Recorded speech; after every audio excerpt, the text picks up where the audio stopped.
Welcome guys to Deku 0. Let's begin with a new story, a Deku in Class 1B by Demon Heart 12. You can find his fanfiction. Next profile link in the description. So let's begin. The first day in a dark room, a huge man sat on a chair while scrolling through a file on his computer. He finally set his eyes on what he was looking for. A simple video. He started it and began to watch the video. The contents of the video showed a bunch of superpowered teens smashing and destroying robots left and right. However, one of them stood out. He was a young man about average height and had black hair with green highlights on its tips. He also had freckles on each of his cheeks. On each one were 4 freckles arranged in a diamond pattern. He also had large green eyes that sparkled whenever the light shined on them. But what made him stand out from the others was that unlike them, he wasn't able to destroy the robots. From the beginning to the near end, he was constantly trying to score a robot kill, but he wasn't succeeding, either other people saving him from a robot or him not finding one at all. Then the time came for the end when a giant robot was released. Everyone in the arena ran away avoiding the giant behemoth, and so did the freckled boy at first. But he suddenly stopped and looked in fear, not due to the robot, but at something else. Near the robot on the ground, a girl with small blush marks on her face and brown hair was pinned to the ground under some rumble, with the robot nearing in at such a rate that she was about to be crushed under it. The boy then turned on his feet and began to run towards the giant, causing others to yell at him to stay back or return. He then crouched on the ground and jumped. But what happened next surprised everyone. The seemingly powerless boy jumped high in the air, and then went straight to the robot as he pared back his fist. Once he was in front of the giant machine's head, he yelled at the top of his lungs, "Smash!" His fist then made contact with the head of the machine, causing it to cave in and the robot to be destroyed. But what the boy did came at a price. Both of his legs and his left arm were annihilated beyond recognition as he began to fall helplessly to the ground. The boy began to panic, trying to find a way to land safely, but something then slapped him in the face. It was the girl from before, who he saved, coming to his aid. The boy then began to float above the ground harmlessly. The girl then pressed her fingers against each other, and the boy then dropped to the ground as he breathed out what was thought to be a thank you to the girl who was vomiting. The video was then stopped as the man watching it reclined back into his chair, reviewing the events that led to his current condition. He then looked at a roster with 20 names. He began to look through them and his eyes landed on the one he wanted. He began to rub his chin as he said, "Izuku Midoria, you're quite the case, aren't you? You know you can always expel him like I was planning to do before you threw a hissy fit and took him to your class instead." A gruff voice came from behind him, causing the man to get startled a bit before turning to the source. "No, I won't," the man retorted. "I won't destroy a promising hero's future due to a simple problem that can be solved through hard work. But he has no. And you have." The man cut him off. "Listen, you may govern your class like some god who deems everyone worthy or not, but I don't. I at least try to give my students the benefit of a doubt before outing them." "You're acting irrationally," the man said. "We aren't here to be nice. We are here to make students into heroes. The boy doesn't have control over his quirk. I told you to put him in general studies, and if he did a good impression at the sports festival, I may take him in. They are better people out there." "TSK," the man replied. "You are only saying this due to that purple-haired boy you saw, and wanted to put him in your class even though he had no points whatsoever, unlike Midoria." He stopped and then added, "And isn't our job as teachers to help students who don't understand how to use their quirks to use them? But that will take time and will be a waste of resources." He also chose not to dignify the accusation that was thrown at him. "For you, that might be true, but for me, it will be a good thing. I prefer to work with my students, not simply kick them out on the first day, cause I want them to come here and already be the next All Might. Now, you're speaking irrationally. The boy will hinder your class and hurt himself during the process. You may think I'm acting cruel, but I truly have his best interest for him. Hard to believe that. Act as you like, but you'll eventually reach a point where you'll have to expel him, just as I was planning to do. We'll see about that."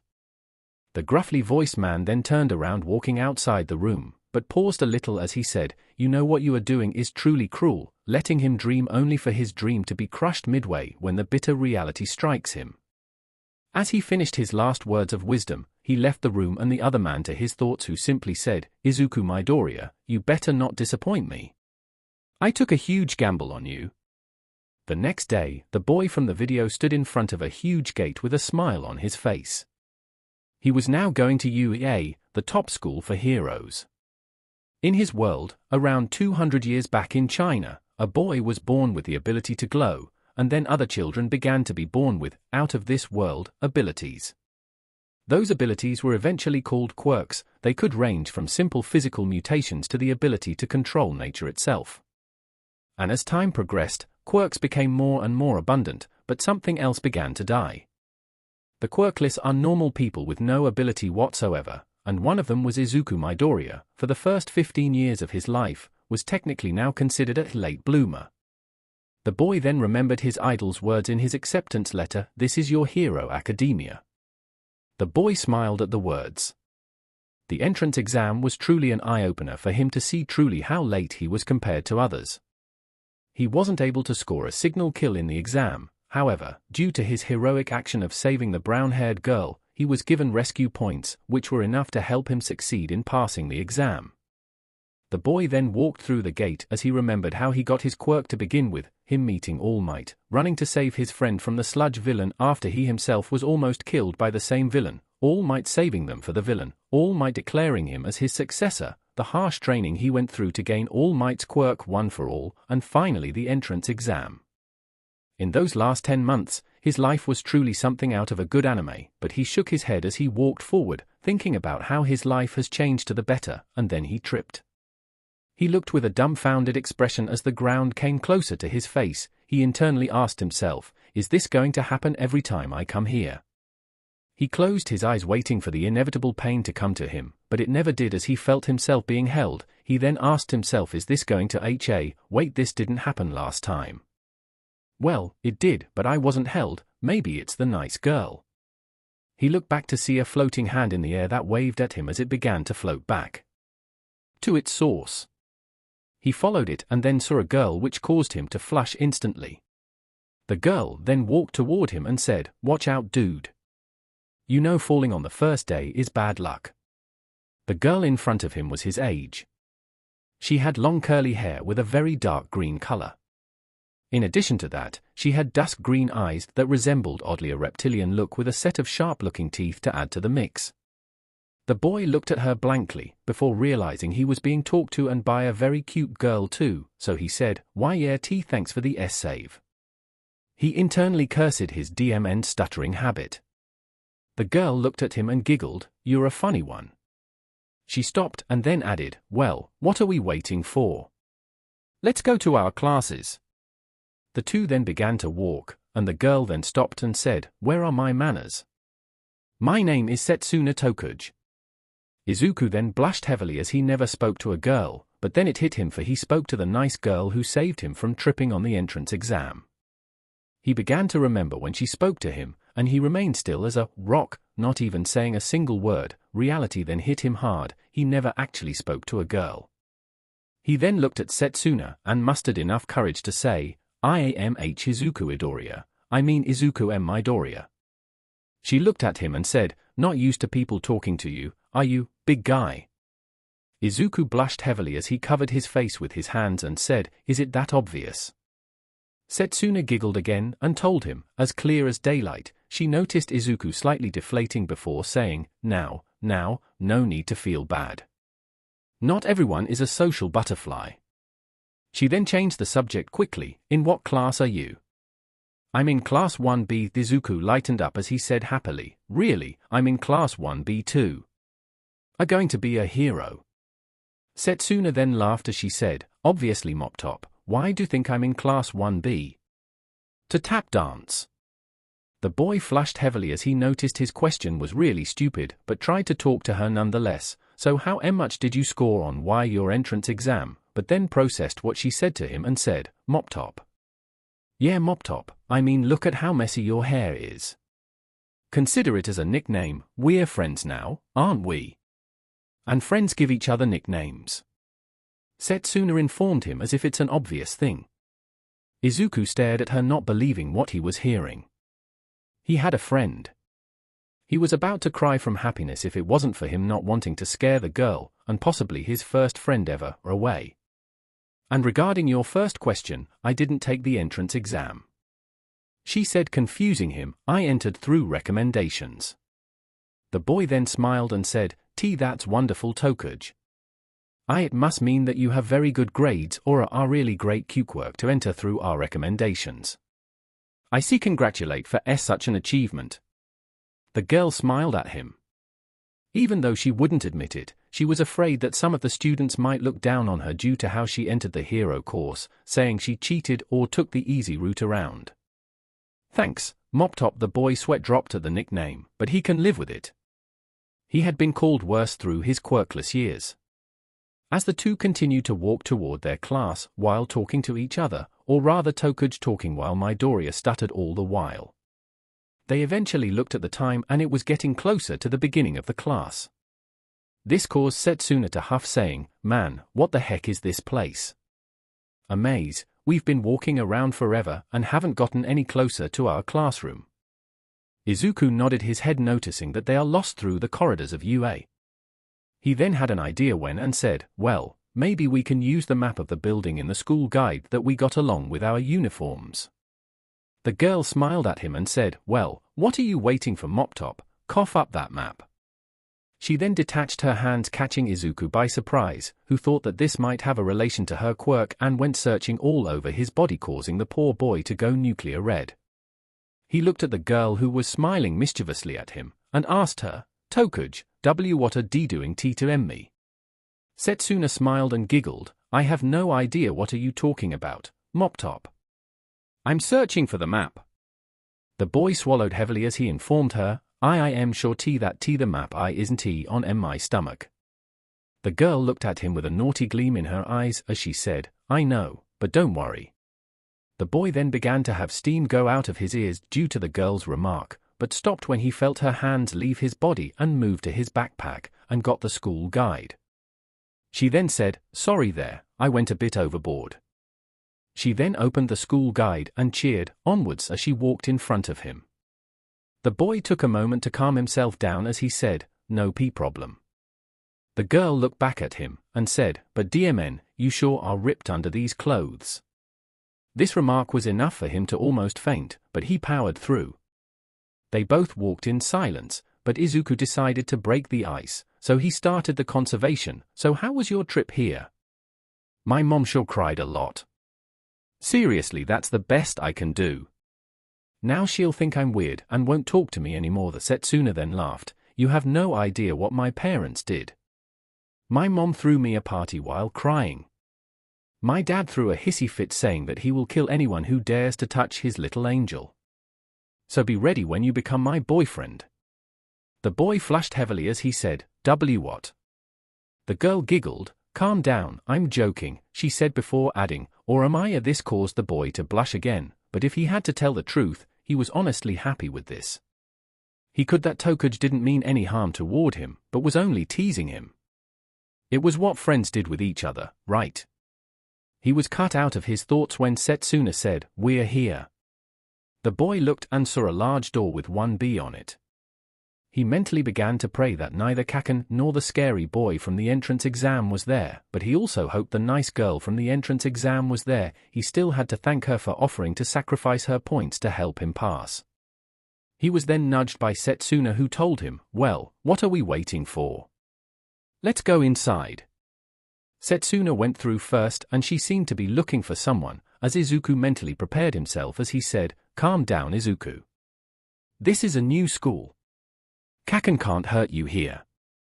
He looked at the room and said to no one in particular, well, here goes nothing.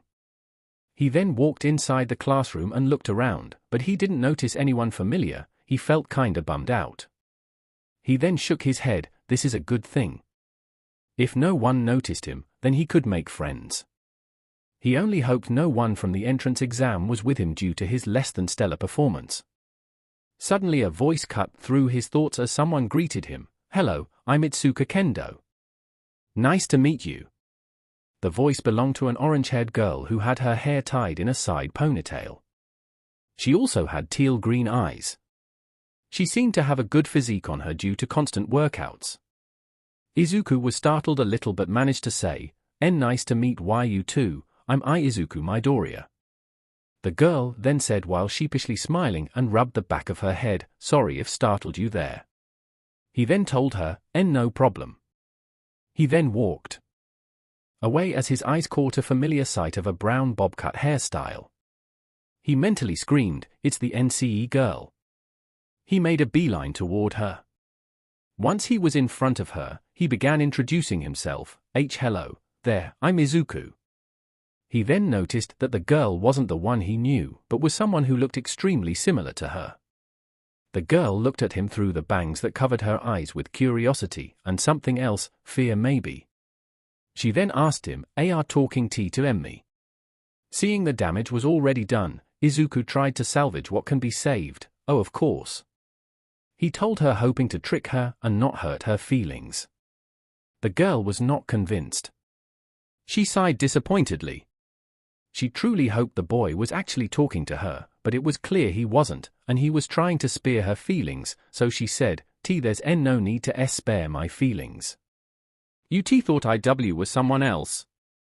Izuku slumped on the desk near a window close to the girl as he said in shame, why yeah, I thought you were someone from my entrance exam. He looked at the girl who lowered her head in sadness, but he then added, but that doesn't mean IW wouldn't like to know you be better. I'll start, my name is Izuku Midoriya. The girl then looked at him with a small smile on her face, my name is Kinoko Komori. Izuku laughed a little and said, you aren't a social person, are you Komori? It's kinda like me. Kinoko sighed as she told him, it's because everyone thinks my Quirk is really disgusting. What is it? Kinoko looked at him with fear and worry. She was sure he will know eventually, but she was afraid that she will scare him away. She looked at him and swallowed heavily as she opened her mouth and said something in a quiet voice. Sorry Komori, can you repeat that because I didn't hear you well? She then said the same thing a little bit higher, but still not loud enough to be heard very well, but he made out a part of it, room. Can please you say it again? She sighed as she said in a normal voice, my quirk is known as mushroom. The girl looked at the boy expecting to see a disgusted face, that was how it was her entire life. People judged her due to her quirk, not even trying to know her first. She was an outcast and barely had any friends at school. But what she found was something different on his face, it was curiosity. And then he began to ask her questions non-stop. That's a really cool quirk. Can you do it whenever you want? Is there a limit on the number of mushrooms you make? Can you alter the property of the mushrooms? Can you control their size? Is there a range for them to appear in? Does the weather affect the mushrooms? Do they grow instantly or do they need a while to grow? Izuku continued to fire questions at an amazing rate while the girl watched in awe, for someone was interested in her quirk. Kinoko was shocked at the many questions that were being thrown at her. She made sure she didn't use her quirk accidentally to cause the boy to go into his current state. But at the same time, she felt flattered that the boy was genuinely excited about her quirk. It brought a smile to her face, but she then noticed the boy going blue from the lack of breathing. Midoriya, I think you should breathe. You don't look too good. The boy was then snapped out of his muttering spree as he looked at the girl. He then blushed heavily as he realized what he was doing, and quickly apologized, sorry, I didn't mean to look creepy, but I'm really like analyzing quirks. Kinoko laughed softly as she told him, no harm done, Midoriya. Both sat in comfortable silence for a moment, before an idea popped into Midoriya's head as he asked Kinoko, hey, Komori, how were you able to defeat the robots in the entrance exam? The girl took a thinking position before answering, I just spread my mushrooms all across the robots' bodies causing them to malfunction and fail. The boy looked at her and nodded his head unconsciously saving this little bit of information for later on. Suddenly, a loud yell caused both teens to jump in fear as a boy approached Izuku shouting, hello, are you Izuku Midoriya? The boy was taller than Izuku. He had silver hair and weirdly shaped eyebrows. He also had sharpened teeth. Izuku's fight or flight responses kicked in, or rather, answer quickly to avoid a beating instincts kicked in. He looked at the boy with discomfort, as he answered, readying himself for the worst, which is a beat down on the first day of school. Why yeah, that's me. The boy looked him up and down before speaking once more. I'm Tetsu. He was silenced by a floating fist to the head. Both Izuku and Kinoko looked and saw Setsuna come to the boy and grab him by the ear. She then proceeded to yank his ear, causing him to yell out in pain as he begged for mercy. Didn't I specifically tell you to tone it down while you're speaking to him? Setsuna asked the boy, who looked like a defeated puppy. I know, he said as the girl yanked his ear even harder. Geez, I'm sorry, all right. I didn't mean to scare him. I told you he was a bit jumpy, so why didn't you listen the first time? She said as she finally released him. He then began to rub his ear with a pouty look on his face. He muttered something under his breath that the startled duo didn't hear, but Setsuna heard and blushed a little. The boy then looked at Izuku and said, I'm sorry if I startled you there, but I mean no harm. He raised his arms in the air as a signal of peace. He then added, Setsuna told me about this new guy she met, so I just wanted to meet you. Sorry if I came off a little bit extreme or intense. Izuku sighed in relief as the situation was cleared. He waved his hands and said, no problem. No harm done. He then added, as you already know, my name is Izuku Midoria. Yours is Tetsu. Yes, the boy exclaimed loudly, only for him to get bonked on the head again by Setsuna, who was standing near him. The boy once apologized to Izuku, before noticing the girl's presence. And who are you? The girl in question blushed at the inquiry, but said in a quiet voice, I'm Kinoko Komori. The boy nodded his head, and then said, well, you know who I am. As for the Queen of Reptiles over here, he said while pointing a finger at Setsuna, she's my friend Setsuna Tokuge. It's nice to meet both of you, Kinoko said in a shy voice. However, the resident lizard lady had a playful gleam in her eyes as she looked at Kinoko and Izuku. Tetsu noticed the gleam and shivered as he knew nothing good could come out of it. Setsuna then went and laid herself on Izuku, saying, Izuku, how could you do this? On the first day of school, and you already found a new girl. Was I not good enough? Kinoko looked at Izuku with surprise as she tried to comprehend what she just heard. The green-haired boy now was a blushing mess, because a girl was pressing her body against his. He also steamed due to Setsuna's accusation. Tokuge, what are you saying? We aren't like that. We just met today. Not yet, the girl whispered to him as she took a seat behind him. Tetsu then sat in front of him and whispered to him, don't worry, you'll eventually get used to it. I sure did. Thanks, Tetsu, just call me Tetsu. My name's kind of a mouthful. Yeah right, so are you guys a couple or not? Kinoko asked, not understanding the situation anymore. Izuku blushed heavily as he waved his arms back and forth. What? No. He was then interrupted by the class door opening and revealing a very huge man entering the room. The man had a very muscular build to him. He wore a red suit with a gauntlet that had a tube connected to his back. He also had a small scar on his face. He had white hair and sharp teeth. Izuku recognized him on the spot. He was the BLD hero, Vlad King. He wasn't particularly a famous hero, but he was a hero nonetheless. Izuku bounced excitedly in his chair as the pro stood in front of his desk and introduced himself. Hello, class, my name is Sekijiro Khan, better known as the BLD hero, Vlad King. From now on, I'll be your homeroom teacher, so I'll be addressed as Khan-sensei. Are there any questions? No, Khan-sensei. The entire class said. Good, now I expect that our relationship for the next 3 years will be built on respect. I'm not going to be some kind of totalitarian teacher who enslaves his class, however, I do expect you to treat me with respect and don't cross certain limits or there will be consequences. Any questions now? When the class didn't answer, he shouted, I said, is there any questions? Eno, K-en sensei, good, now that's out of the way. I want everyone to come here when I call your name. I want to introduce yourself, your quirk, and what hobbies you like to build a better sense of familiarity between the students. He saw the entire class nodding their heads, so he picked up a roster and said, Yuiko Dai, a girl with dark hair shaped in a bob cut style, came up front. She had blue eyes, but her most striking feature is her expressionless face. I'm Yuiko Dai. My quirk is called size. I alter the size of the things I touch with my fingers, and the effect wears off when I press both hands together. I like to read manga and watch anime.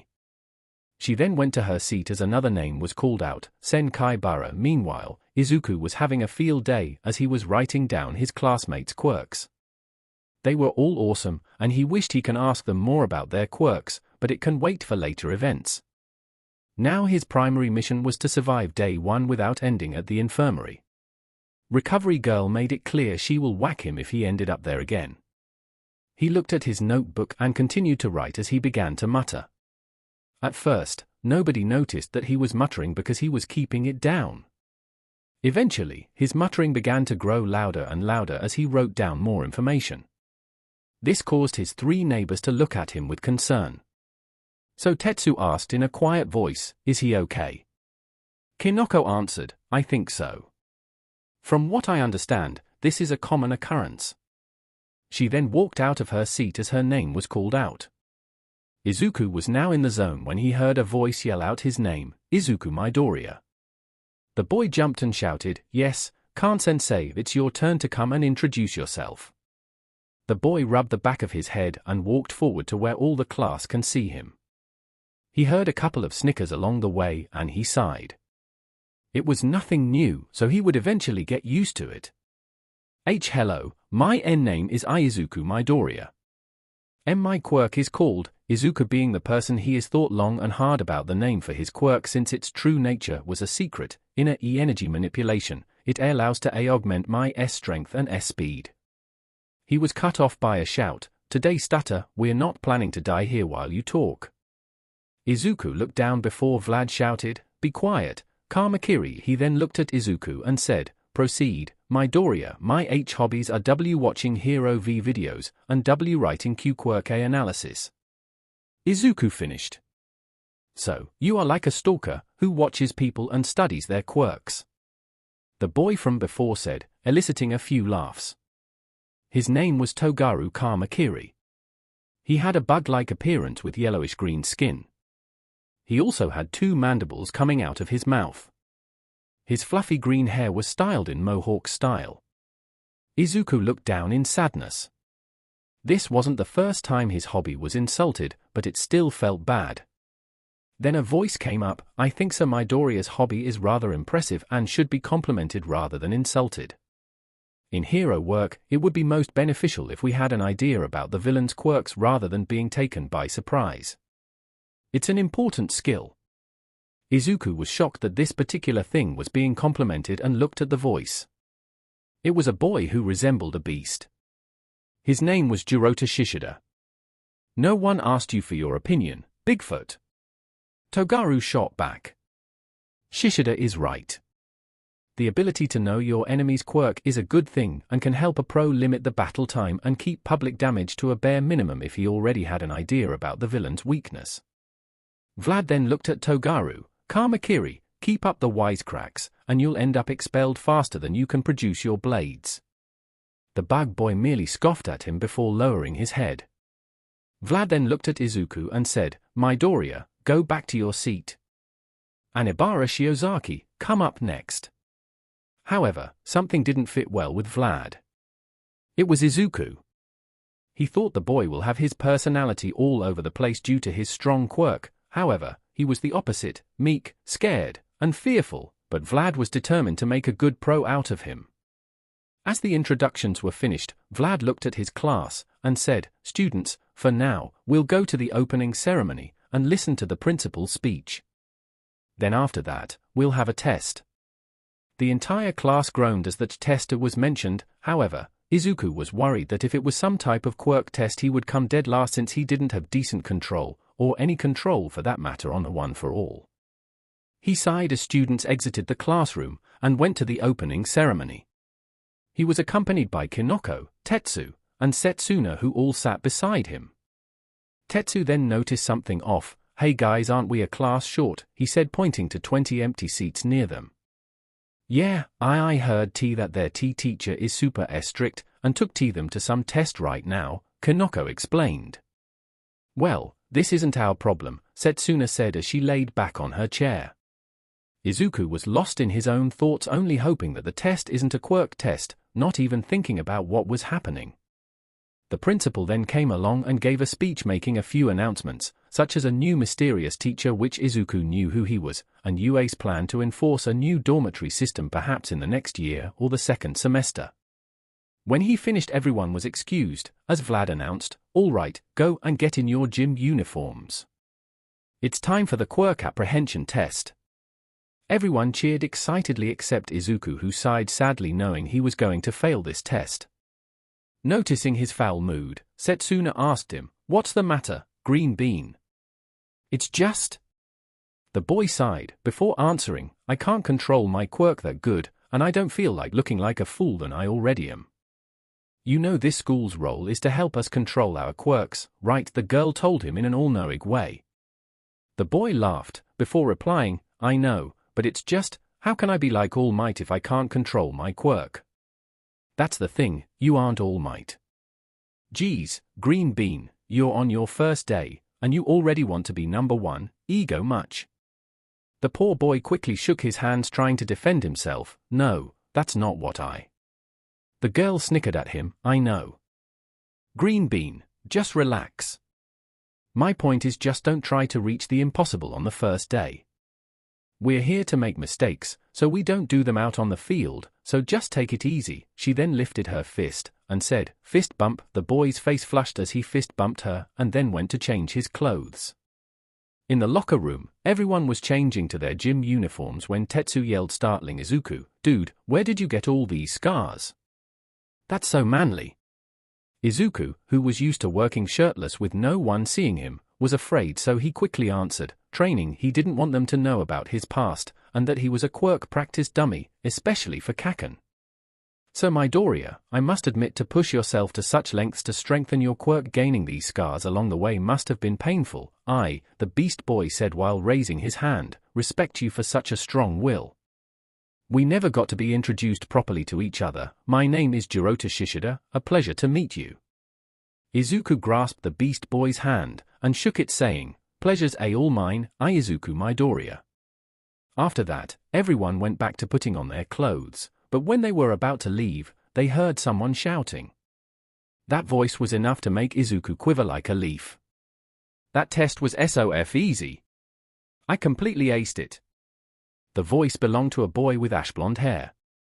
His name is Katsuki Bakugo, or as Izuku calls him, Kaken. Another boy with red hair, "Yeah, you totally killed that ball throw test. And so did Monoma." "Shut up, shitty hair, don't compare me to that copycat freak," Bakugo shouted while his hand sparked with small pops from his quirk, explosion. Tetsu frowned and said, "So unmanly." He suddenly felt someone hide behind him. He looked and saw Izuku hiding. Concerned, he asked the boy, "Midoria, is there something wrong?" The boy whimpered a response, "No, let's just leave." The bigger boy didn't know what happened, but he could tell that the newcomer was the cause of it, so he nodded his head and headed out with Izuku. On the field outside, everyone saw Vlad with a small digital timer and a paper sheet. He looked at them and began to explain what was going to happen. "Listen up, maggots, now. You're all going to participate in 8 different events. This is only a test to gauge your control over your quirks, so don't feel bad if you fell behind. Any questions?" "No, Sensei." "Good. First, the 50-meter dash," he announced. "First up, Tsunotori and Yanagi." The two mentioned girls went to the start of the line. Back with Izuku, he was stuck with his thoughts on how to use his quirk. How can I use it one for all without hurting myself? I mean, can only go 100% or 0. And every time I go 100% like All Might, I break my body, so how? Suddenly a thought hit him as Vlad called out the next two. Why am I trying to use 100% of my power? I was built in a hurry, unlike All Might who trained for years to MSTR the Quirk. It's like Tokage said, I'm not All Might. He then heard Vlad say, Rin and Shoda, come up and get ready. Izuku was then deep in thought again. He found a solution to the first problem, which was not breaking his bones with too much power, but how he will use it. He can't just put all the pressure on one part, even at a low percentage. One for all might do damage to him. He then remembered something Kaneko told him when they first talked. I just spread my mushrooms all across the robots' bodies, causing them to malfunction and fail. This was the last piece of the puzzle. How stupid of me. It's like the egg and the microwave. Instead of focusing on the egg alone, I also focus on the microwave too. He was called out of his thoughts when Vlad King called him, Midoria and Kendo up next. The boy walked to the starting line with a thoughtful face, deciding to try his new theory out. When he reached it, Kendo said, no hard feelings Midoria, but I'm going to beat you.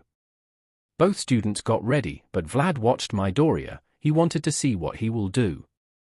Will he break and fail as he did in the entrance exam? Will he have at least some decent control over his quirk, or will he decide to do it normally?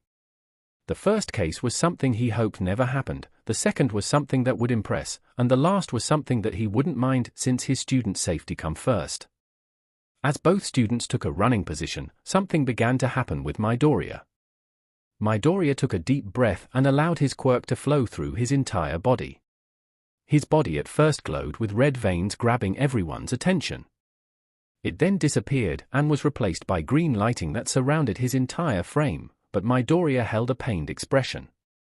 Vlad wanted to stop him, but then noticed that along with the pain was concentration, as if he was focusing on something. Izuku during that time was focusing on lowering the power percentage. When he activated that new form, his whole body rattled, so he quickly began decreasing the power till it reached about 4%. He sighed as his body now felt comfortable with the power rolling his joints to make sure that nothing was wrong. Seeing that both of his students were now ready, and not going to break themselves, Vlad yelled, ready, set. The two then readied themselves to run, go. In a blare, a green streak of lighting ran the 50 meters, surprising everyone. The machine recording the results then announced, 19 seconds 12 seconds. Kendo looked at Izuku and said, DMN Midoria, who knew for such a shy guy you had such speed? Izuku laughed awkwardly before saying, why you were good too. Vlad then came up to them and said, move it you two. We still have things to do. The two apologized and quickly went to the rest of the class. However, unknown to them, Vlad was happy. Izuku Midoria, whom Eraserhead, his colleague, deemed with no potential whatsoever, proved him wrong. In your face, Eraser, I told you he only needs time to control it, Vlad said to himself. Now then came the grip strength test. Most of the people did average on it. Except for Shishida, who went beast mode lifting about 500 kilos, and Kendo, who enlarged her fist to try and crunch the machine only for her to get 320 kilos.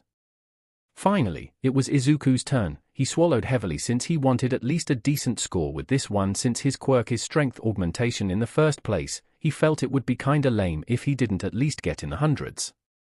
So he then activated his quirk, allowing it to flow through his body as he grabbed the lever and pulled on it with all his strength at 4%. It finally beat, giving him a score of 135 kilos. Sure, it wasn't the best, but still better than nothing. He still felt tired due to the use of his quirk, and his body was crying out for him to stop. Next was the long jump. The horse girl or pony Tsunotori used her horns to fly across the pit, while Setsuna disassembled her body and floated through it with ease. Izuku was truly astounded by his classmates' quirks. His only regret was that he didn't have his notebook to record them while in action. Finally, it was Izuku's turn. He activated his quirk and jumped, only for him to land a couple of centimeters away from the end of the sandpit. He walked out of it with a sad look on his face. His friends noticed this and went to him. Come on, don't feel bad. You did great out there. You were so manly. Tetsu was the first to speak. Yeah, dude, chill out. Like I told you, everyone is destined to fail once in a while. Setsuna said with Kaneko nodding her head shyly. Izuku felt a little better, and said, "Thanks, guys." "You can thank me by taking me out on a date," Setsuna said, causing him to go nuclear red. They were cut out of the moment by Vlad saying it's time for the repeated side steps. Everyone did fairly in it, except Izuku, whose legs were killing him for the use of his quirk. It was actually Kinoko who shined this time, as she used her quirk to create bouncy mushrooms to give her a perfect score. Then the time came for push-ups and pull-ups, to which Izuku was in the top 3, not even needing to activate his quirk. All Might's training really put him through the ringer, so this wasn't too much. And now came the ball throw. Izuku watched as Kendo enlarged her fist to throw the ball to a good 500 meters. Shiozaki used her hair to tie around the ball to fling it far away, while Setsuna simply detached hers and floated till it wasn't in sight anymore. Then his turn came. He walked up to the circle, activated his quirk, and was about to throw the ball when he felt someone hold his hand. He looked up to see his teacher stopping him. The man looked him in the eye and said, "Midoriya, in this one I want you to go all out." "But, sir..." He was cut off by Vlad, who said, "I know you break your bones when you go all out, but that isn't an excuse. Tell me, what will you do if you had a villain who needs you to go all out? Will you punch him and then break and need to be rescued yourself?" "What? Of course not." "Well, that's what I see currently. Listen, Midoriya, I'm not saying this to discourage you or anything, but sometimes in real-life cases, you have to go all out." He then patted the boy's back and said, "Prove me wrong. Prove to me that you can go all out and still be able to fight." Back at the sides, the students were wondering what was happening with Midoriya and their teacher. "So what go on?" Pony asked in broken Japanese, since she was an exchange student. "I don't know, but I think Vlad-sensei is encouraging Midoriya to do his best," Kendo answered while scratching her head. Setsuna then looked at Vlad retreating away and smiled. She then said to Tetsu, "Midoriya is about to do something awesome." The boy looked confused but nodded. Back at the circle, Izuku was processing Vlad's words. "I know he's right that sometimes I have to go all out, but how can I do it without injuring myself too much?" Izuku thought as he looked at his hand, and an idea popped into his mind. It might be a crazy idea, but it just might work. He then stood, took a deep breath as he activated his quirk, and readied himself to throw the ball. Vlad watched with interest what Midoriya was going to do. What he did today was a great improvement, however, he needed to see him also at his best. This whole thing was a test to see his creativity in a desperate situation. It's here, you either break or stand. Midoriya then aimed the ball and began to throw. "I have to throw the ball while also maintaining my ability to fight, so the best thing I could do is..." He thought as he now channeled the energy to his middle finger, "Channel everything I have to the last point of contact." He then yelled at the top of his lungs, "Smash!" The wind that the hit created caused some to stumble back, while others watched with awe. The only person having a different reaction was Setsuna, who was laughing her head off both literally and figuratively. Vlad looked at the dust cloud, which formed around Izuku, with a proud look as it cleared. It revealed Izuku holding his middle finger, which was bruised and definitely broken, as he told his teacher, "Sensei, you see this, I went all out and I can still fight." Around the corner of the field, All Might poked his head as he looked at his successor and asked himself one question: "What the heck, young Midoriya, when did you become so cool?" "No one can escape his past, Sensei, you see this, I went all out and I'm still able to fight," Izuku exclaimed, as he lifted his fist with his middle finger definitely broken and clutched it. His face was stretched into a smile with tears threatening to fall, but he didn't show any pain, which was most likely due to the adrenaline rush.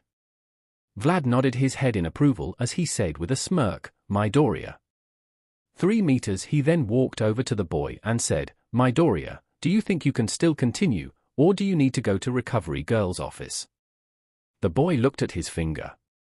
It was broken, bruised, and most importantly an unhealthy shade of purple. Against his better judgment, Izuku said, "I think I can still go."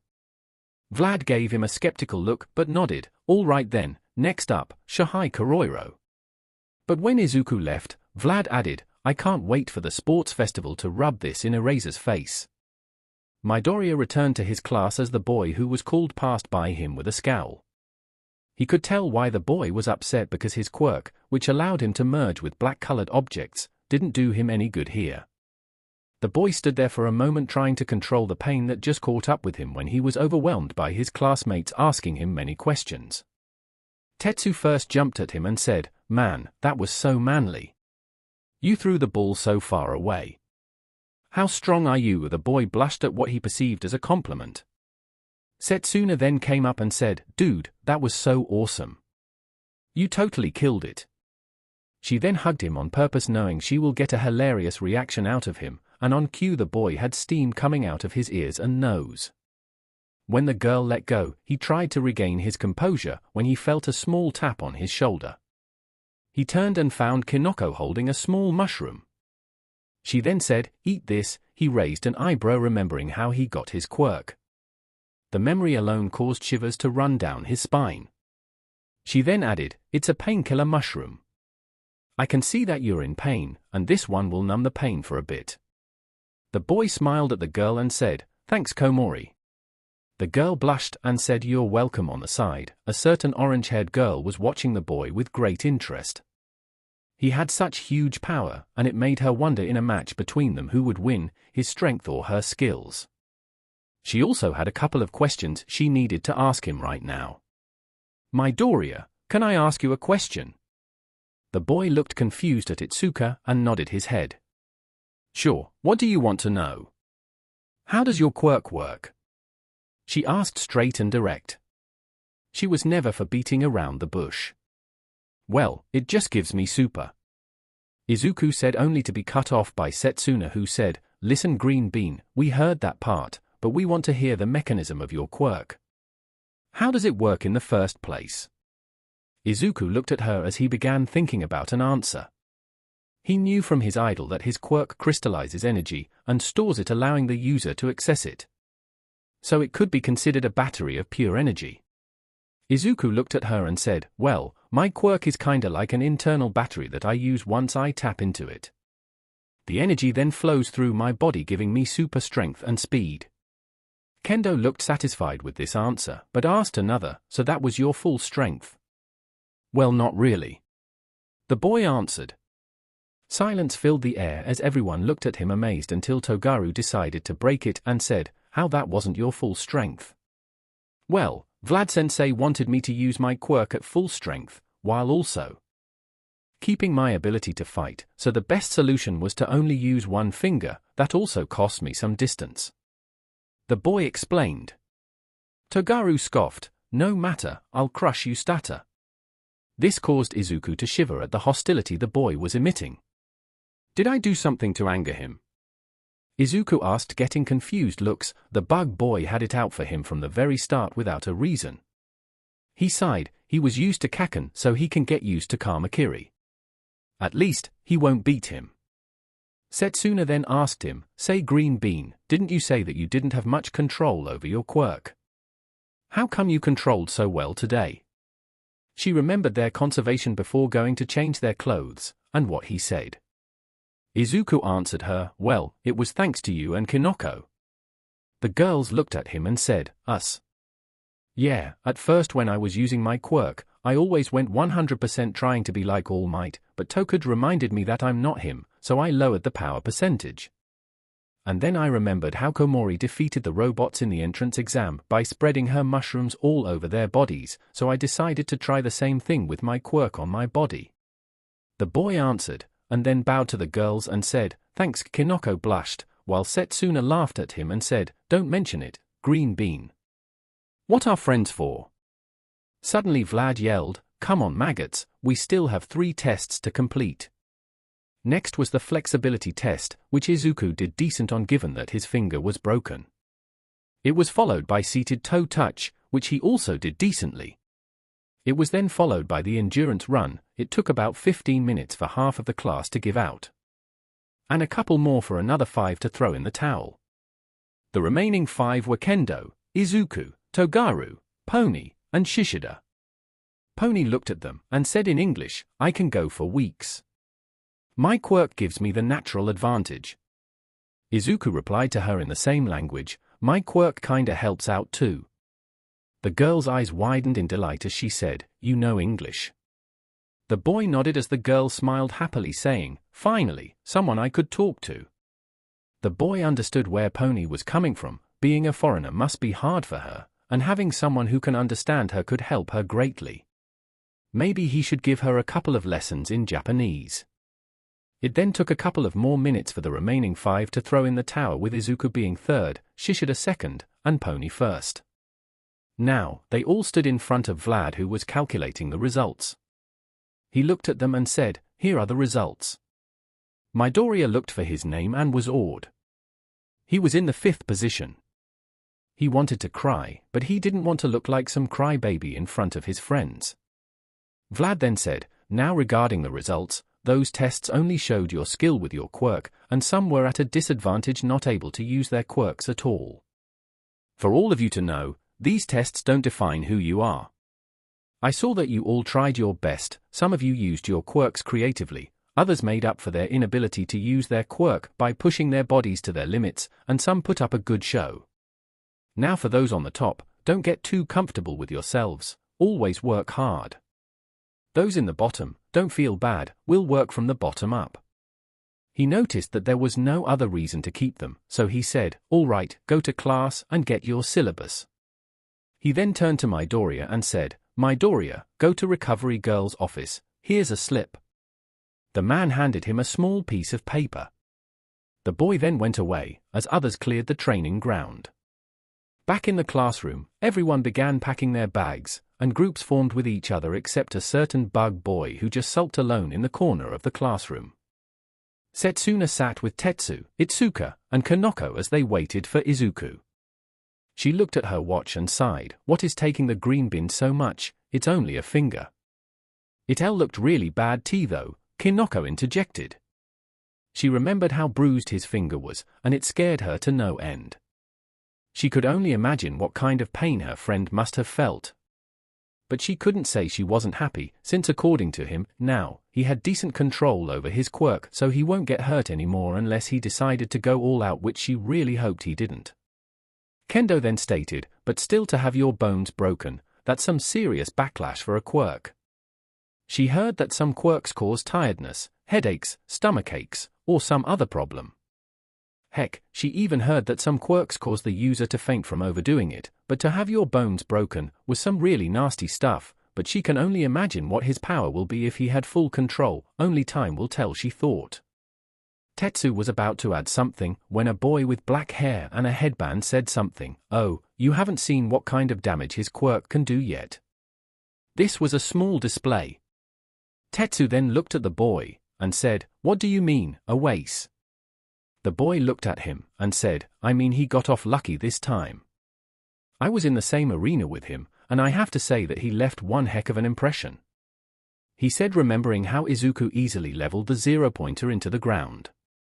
A voice spoke up, can we stop talking about the lame but stutter like his freaking all might?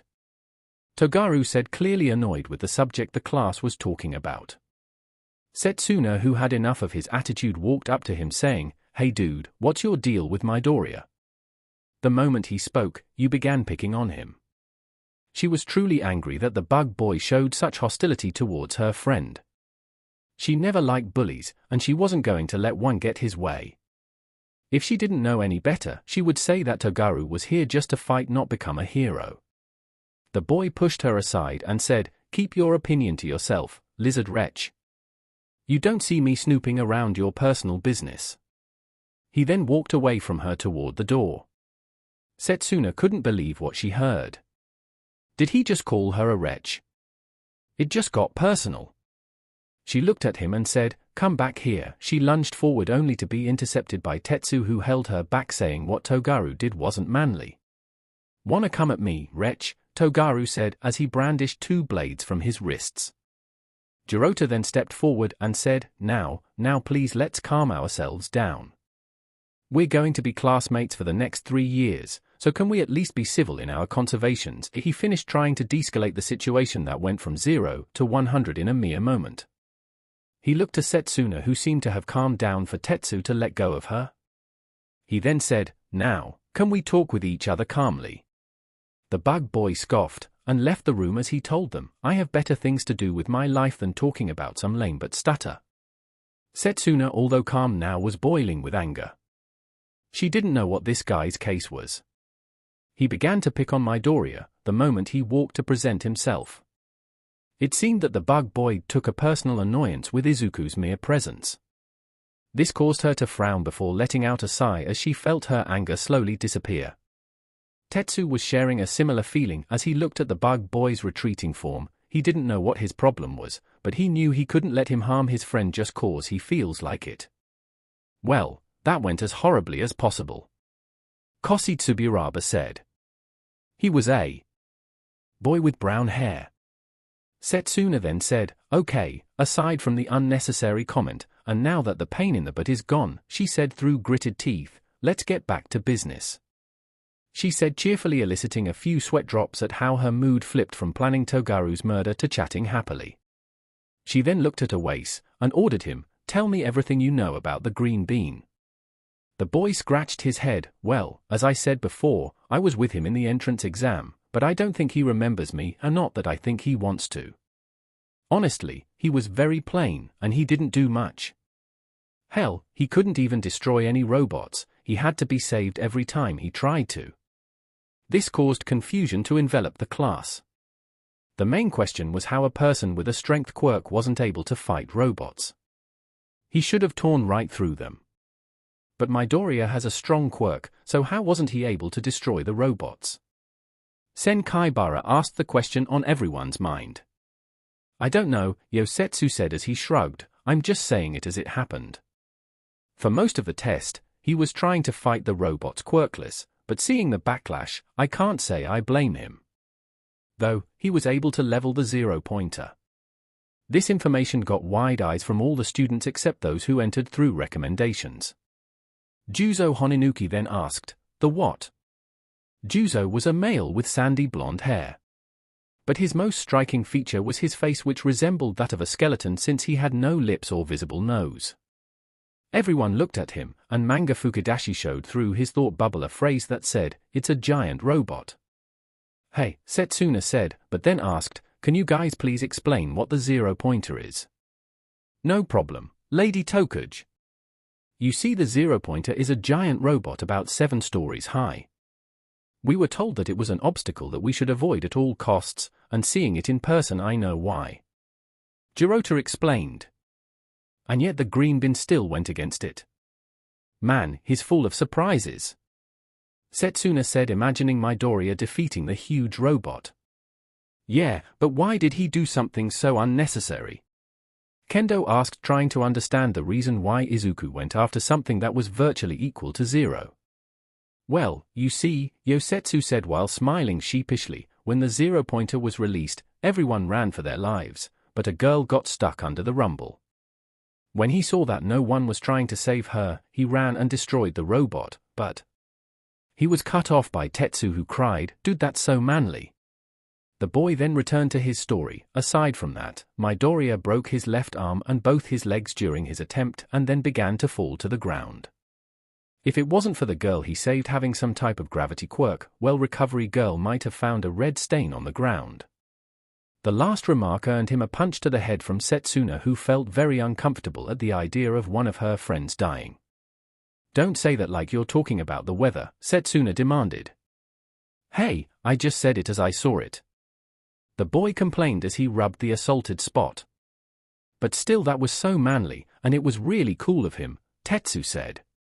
Now, he wanted to go around against Midoriya to see how much he can hold out against people with strength-augmenting quirks. "No, the hell it's not," Kendo interjected while neck-chopping the teen. "Hey, what was that for?" the boy asked as he rubbed his neck. For thinking what he did was cool, can you even imagine the amount of pain he was feeling? Kendo scolded the boy because she didn't want him to go around fighting Midoriya, making the latter break his bones. Not that he would in the first place, but just in case. But this raises a different question: why did he break his bones? Leiko Yanagi, the resident ghost girl, asked. "Well, he told us that he didn't have good control over it, but we didn't think it was that bad. The way RBB Ban says it makes it sound like he never used it before." Setsuna said. Well, maybe he didn't, Kinoko said, shocking everyone. Looking at the shocked looks, she quickly explained, maybe he wasn't able to control it well when he was young, so he never actually used it till the entrance exam. Everyone nodded at the logic. Broken bones could make anyone shy away from using their quirk if it meant saving them from intense pain. Well, anyway, we won't have to worry about him breaking his bones anymore, Itsuka said. Who you won't have to worry about? Izuku asked as he entered the room, startling Kendo, who quickly replied, no one. He wanted to say more, but he shrugged. He then asked his friends if they were ready to leave, and they all nodded their heads, so he packed his stuff and left the classroom with the others, leaving the rest of his classmates to their thoughts. In front of the gates of UA, the 5 friends walked together as they all left for their homes, so Tetsu said, man, today was amazing. I mean, I can't believe I'm at UA. He then lifted his arms up and down, cheering till Setsuna smacked the back of his head because he was making a scene. Kinoko piped up next, I know, right? The girl then looked at the ground with a sad face, though I feel like I don't belong here. Kendo then looked at her with concern, why would you think like that? Kinoko sighed, I mean, I don't have a flashy quirk like Izuku, or a strong one like you, Setsuna, or Tetsu. It feels like I'm here on a fluke, or that I'm cheating and taking someone else's place that is better suited for the hero course. All of them looked at her with concern. Self-doubt is one of man's greatest enemies, and it seemed to them that their friend had a lot of self-doubts that may be due to bullying because of her quirk. Izuku then remembered his conservation with All Might when he received his quirk. Back then, he felt like he was cheating since his power wasn't originally his, but All Might assured him that this power was now his. So he said with a smile, you definitely deserve it, Komori. You managed to pass the entrance exam even though your quirk wasn't suited for combative purposes. In addition, you don't need a flashy quirk to make it into the hero course, your quirk is great as it is. It's very versatile. I mean, if I can be in the hero course, then so can you. The girl looked at him with tears in her eyes as she sniffed, thank you. The others smiled at Izuku's encouraging words for Kinoko. But then Izuku said, but I do get that feeling sometimes, but I never let it hold me down because I have expectations to live up to. This quirked Setsuna's interest, so she inquired, what do you mean, string bean? I mean, for most of my life no one ever believed in my dream of becoming a hero, but one day someone did. I just hope that I live up to his expectations. He finished as he looked into the distance with a thoughtful look. All of his friends looked at him with awe and newfound respect, but at the same time with worry, seeing how much he carried on his shoulders. Tetsu first spoke as he wiped some tears, man, Midoriya, you're so manly. That's so awesome of you to carry such a responsibility. He saw the passion that Izuku's words held when he spoke about his dream. It was truly inspiring. Wow, Midoriya, Kendo looked at the boy with newfound respect. She understood his words and where he was coming from. Like him, no one truly believed in her dream of becoming a hero. They always said that her quirk wasn't useful and always put her down. Only her parents believed in her dreams. Her father trained her in martial arts and helped her find her own style of fighting. That's really inspiring. Kinoko looked down to the ground as she thought about Midoriya's words. She always wanted to be a hero. She had a good life, but from the looks of it and how Midoriya spoke, it seems he didn't, or at least had it rough from the get-go. She was filled with a new determination to follow her dreams. Wow, that's so cool. Setsuna couldn't help but feel that Midoriya might be the purest person she ever met, and he deserves the title of hero more than anyone, but she whacked him on the head, causing him to yelp in pain. The other 3 looked at her in shock as if she lost her marbles. Listen, Midoriya, what you said is truly inspiring and all, but you need to chill out. For goodness sake, you're a first year, and I only met you, and I can still see you holding the heaviest set of responsibilities on your shoulders. You need to relax, or you won't be able to make it past the first semester, let alone the first year. If only she knew about the one for all, he thought, but he then added, but I have to be a great hero to make him proud. If he truly believes in you, he would be proud either way, Setsuna told him. The boy lamented on her words. He remembered how All Might told him how proud he was when he made it into UA, or when he was able to finish cleaning the beach. He smiled and said, "Thanks Tokuge, I'll take your words to heart. I'll try to see chill out." The girl then patted him back as she said, "Great for you, String Bean." The boy looked at her and said, "What happened to Mop Top, or Green Bean?" The girl chuckled as she said, "I didn't like them that much." But then she asked him, "But I have to ask you something, why did you take so long at Recovery Girl?" The boy shivered as he recalled his encounter with the old lady. Let's just say that he didn't know old people's canes can be so painful. She tends to take her time. The boy answered quickly as he suppressed a shiver. "Okay," Setsuna said, not fully convinced. She then thought of something and said, "What will you call your new move?" "Oh," the boy asked, confused. "I think she means that move you did when we raced on the 50-meter dash," Izuku explained. The boy scratched his head as he confessed, "I don't think I have one." "Then let's find one for it," Tetsu screamed in excitement, making both Izuku and Kinoko feel startled and jump back. A quick smack to the head and an apology followed that. Let me think of something," Izuku said as he rubbed the back of his head. "Well, you seem to be covered in energy," Kinoko interjected. "How about I name it Full Cowling?" Izuku asked. His friends thought about it and nodded their heads. "Thanks, guys," the boy said. Setsuna then put her face in his, causing him to go red as she whispered, "You can thank me with a kiss." The boy turned even redder than before as the girl laughed. Izuku laughed once he composed himself, along with the others as they left the school. Unknown to Izuku, a pair of crimson eyes were burning holes into his head. Katsuki Bakugo was no happy camper. He came to this school to show them who's the new top dog around here. But to his surprise, he was shown up by not only one, not only two but by 3 people. He was shown up by the ponytailed wretch, the Isohot BSTRD, and the copycat freak. But what annoyed him the most is what the copycat did. He used his quirk to pass the ball throw exam. He tried to attack the freak only for him to be captured by the teacher. The sleeping-looking BSTRD told him if he ever tried that again, he will be expelled. He couldn't believe his ears. The Ikatsuki Bakugo threatened with expulsion. He wanted to blow the teacher up, but he swallowed it. But still, something else was annoying him more than what the copycat freak did. He actually couldn't pinpoint it. It was like pain that he couldn't get rid of.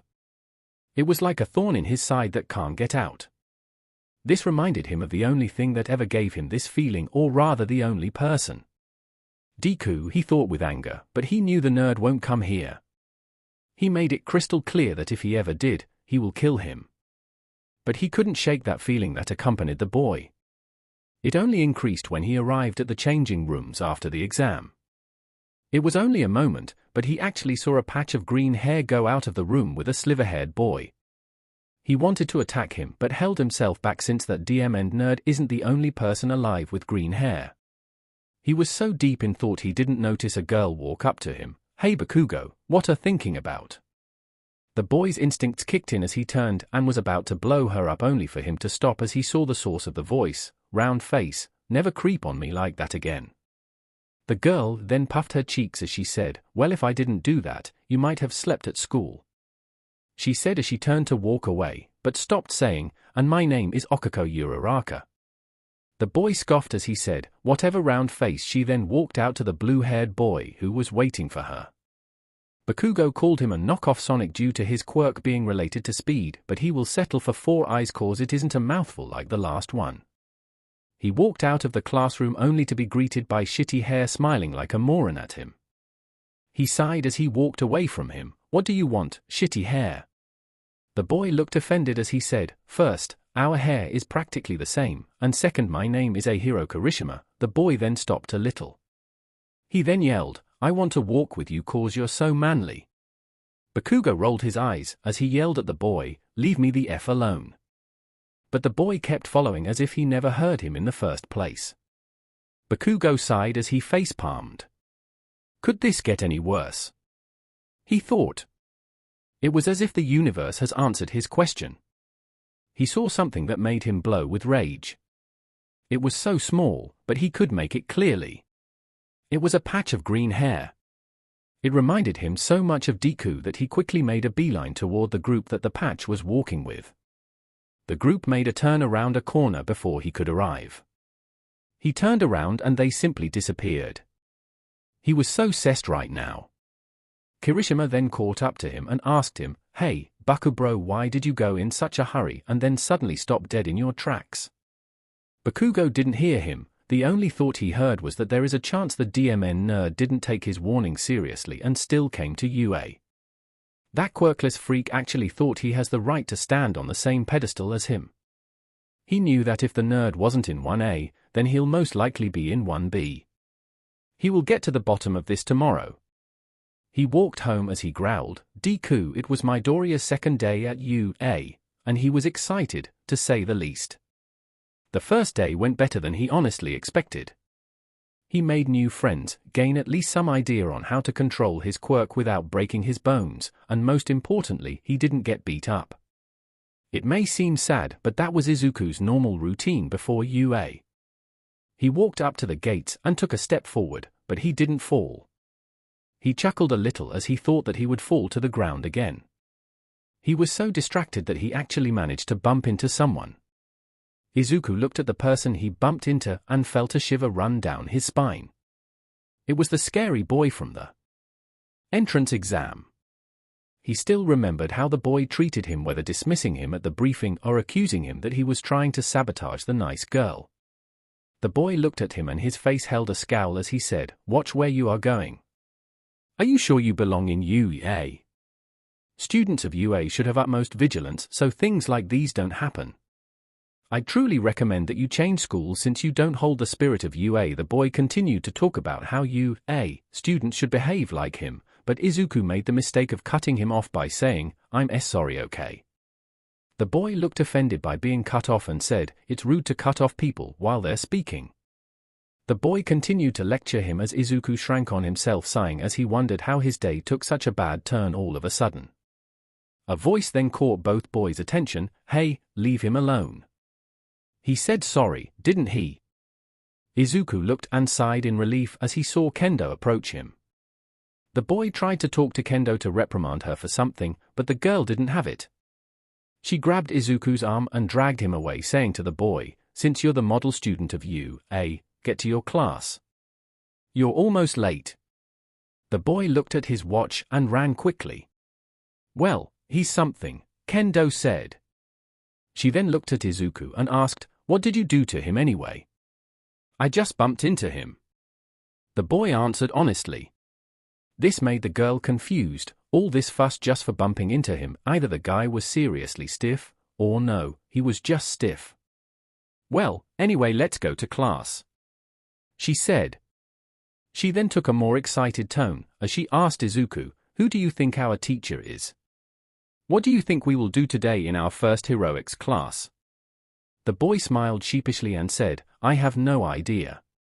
The girl pouted as she said, "You're no fun, Midoria." A few moments later, they both reached their class just in time to hear Setsuna and Kanoko speaking. Man, what a freak. What he was doing here anyway?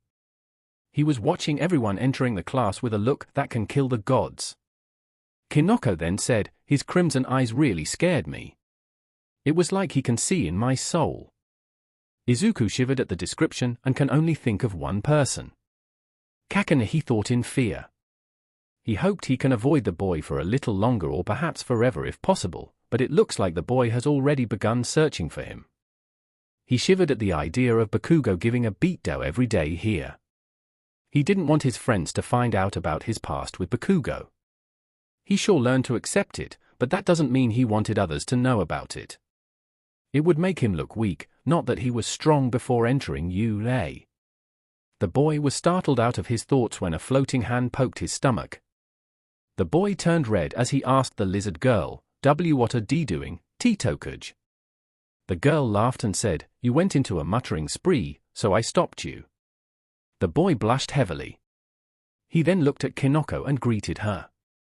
Then Tetsu burst into the room, and he shouted as he raised his arms in the air, "I scared him away." "What do you mean?" Kendo asked. There was some freak that was standing in front of the door of our class saying he was looking for someone named Deku. He wouldn't go away nicely, so I sicked Tetsu on him. Setsuna said. Izuku shivered a little at the mention of the nickname Kaken gave him. Izuku then looked at Tetsu as if he was some sort of deity. Never in a million years did he think someone can defeat Kaken. But then Tetsu added, I didn't do much, I only talked with one of his classmates who came and took him away. Kinoko then looked at Midoriya and asked him, Are you all right, Izuku? The boy looked at her and said, What do you mean? I mean, once we mentioned that guy, you were shivering. The girl said, before Tetsu also gave his 2 cents, Yeah, dude, do you know him? He still remembered yesterday when Izuku shivered after he heard the boy's voice. Izuku felt his throat grow dry as his friends looked at him expecting answers.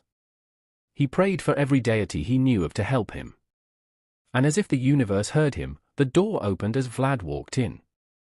Izuku sighed in relief, but Setsuna then whispered to him with a giggle, This isn't over, Greenie.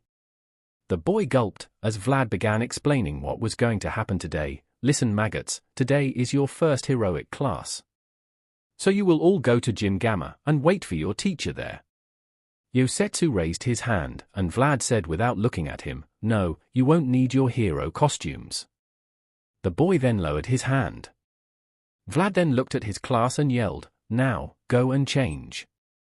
Yes sir, everyone yelled as they left the room. 10 minutes later, everyone was standing in the gym waiting for the new teacher to enter. Kinoko looked at her friends with excitement. Who do you think the new teacher is?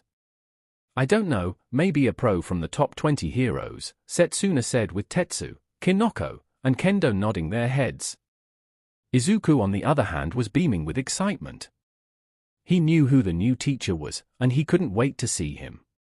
He was excited to study under such a strong hero. The gym's doors opened and everyone looked with anticipation only for them to all scream at the same time, Vlad-sensei, you're the new heroics teacher. Disappointment could be seen on the students' faces, especially Izuku's face. The teacher looked at his students' crestfallen faces and didn't know whether to laugh or feel offended. Finally, he settled for neither, as he shouted, Heads up, maggots. I'm not your heroic teacher. I only hijacked your first class. I need to see a couple of things before I set you to heroic training. And what would be that, Vlad-sensei? Setsuna asked the BLD-themed hero. I want to make a sort of physical examination. I want to see how much you can all push your bodies before they fail. Second, a combat session, quirkless style first, then a small one with quirks, the matches he had already been set. And finally, a quirk showcase. Ibara then raised her hand. After she saw a nod from her teacher, she asked him, Vlad-sensei, didn't we yesterday tell each other our quirks, so why a quirk showcase? Vlad nodded at her logic. She wasn't wrong, but she also wasn't right. You're right, Shiozaki, but what you did yesterday was the equivalent of just giving the title of a presentation. I want you all during the quirk showcase to give as many details as possible about your quirk. This will help you later on when you're partnered with each. It will make you work smoothly as a team. He stopped and then asked, Does that answer your question? The vine-haired girl nodded her head and then lowered her hand. But Vlad had another reason for the quirk showcase, unknown to Izuku. Vlad heard his mumbling the day before when the students presented themselves and their quirks, and when the boy said he does quirk analysis, he came up with this thing to test the boy's abilities. It was killing 2 birds with 1 stone. He then said, All right, everyone, drop and start doing push-ups till your hands give out. The students looked at him as if he joking, before he yelled, What are you waiting for? The last one to start will have to do my paperwork after school. Not wanting that fate to befall them, everyone dropped to the ground, and all the students did their best. The first to throw the towel was Manga, followed closely by Kinoko, and so on till there were only Kendo, Tetsu, Togaru, and Izuku doing them. The green-haired boy looked at the others, and they seemed that they were not going to stop anytime soon. 10 more minutes and only Izuku and Kendo were doing push-ups.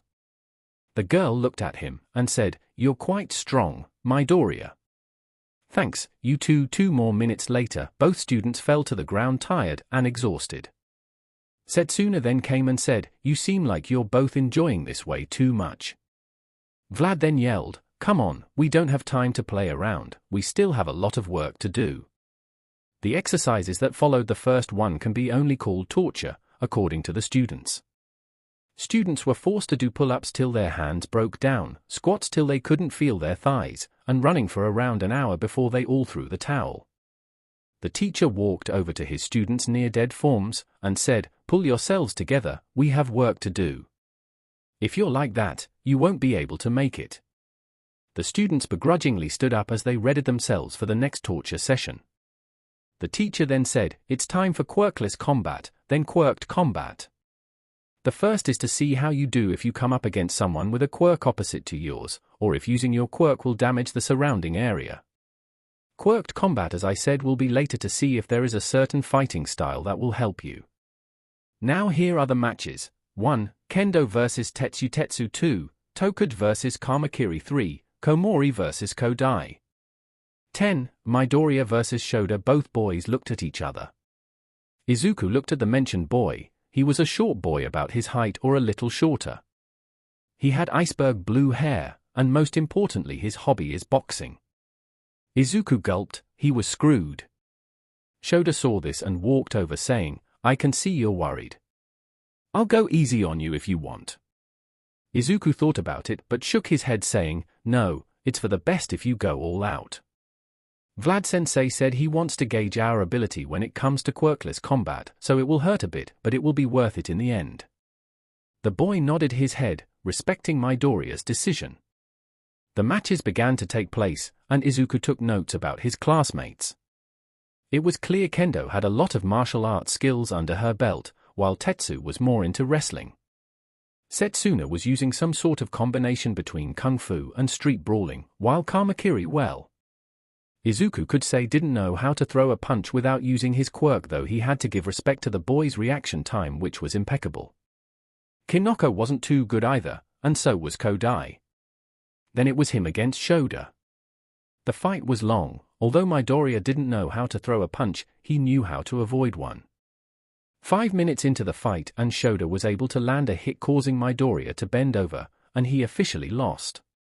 "Okay everyone, stop and take 5 minutes to rest," the teacher yelled as he reviewed the results for later examination. Izuku sat depressed as he thought that without his quirk he was a sitting duck, and there were a lot of cases where he couldn't use his quirk. Kendo approached him with Setsuna. "What's up with you?" the green-haired girl asked. The boy answered, "I really did badly in quirkless combat. Without my quirk I can't fight." Kendo then asked, "Didn't you learn any type of self-defense classes during your childhood?" Izuku thought about it once in 2nd grade, but then changed his mind. It was due to Kaken, who saw him going to a dojo and told him if he ever went there again, he will break his legs.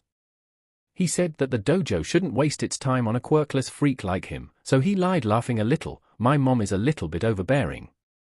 She thought I might get hurt if I went there." The girls looked at him with confusion, because if what he was saying was true, then why was he here in the hero course? Being in the hero business is much more dangerous than a simple dojo, but they didn't push him and they knew he will eventually tell them the real reason. Then Vlad came into the gym saying, "All right maggots, the break is up. Time for quirked combat." The matches are pretty much the same, with some pairs like Tetsu and Itsuka, while others changed widely like Kinoko and Yui, or Pony and Ibara, who with their quirks tried to find a way to beat each other, the latter trying to trap the horse girl while the former was running around trying to outmaneuver the vines and also find a blind spot to hit Ibara. But the most striking was Kamakiri and Izuku's change, both changing the dial from 0 to 100, the first using his blades to combat the lizard girl's quirk, which was the ability to split, putting him at a disadvantage, while the latter was using his superior speed to dodge and avoid Shoda's fists so his quirk won't activate, which was double impact. If he hit a target he can increase the after effect of his hit many times over. After they were done, Vlad gave out some comments on how they could improve. He told some students that they were good and should continue working on both forms of combat.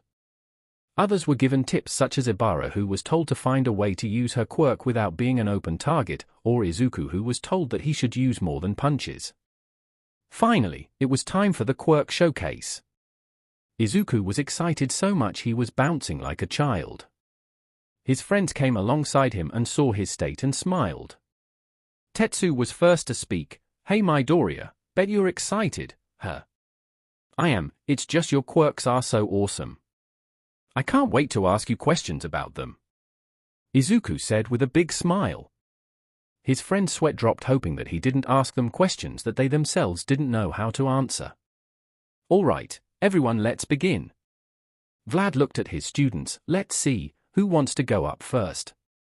No one raised their hand except Tetsu, who Vlad allowed to come first. All right, as I told you before, my quirk name is Steel, which allows me to make my body into steel. But my quirk can get stronger if I eat metal, so that's why I always eat iron shavings to increase my durability.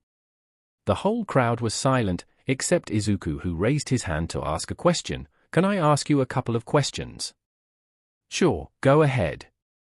The Steel Boy said. Can you apply it on parts of your body, or does it always have to be on your entire body? You said you eat iron shavings to increase durability. Did you try to eat anything else? How does the steel appear? Does your body take the iron in your blood to make it like steel, or is it natural? Does your speed get affected by the steel coating, or not? The boy looked at him gaping as he tried to comprehend the questions.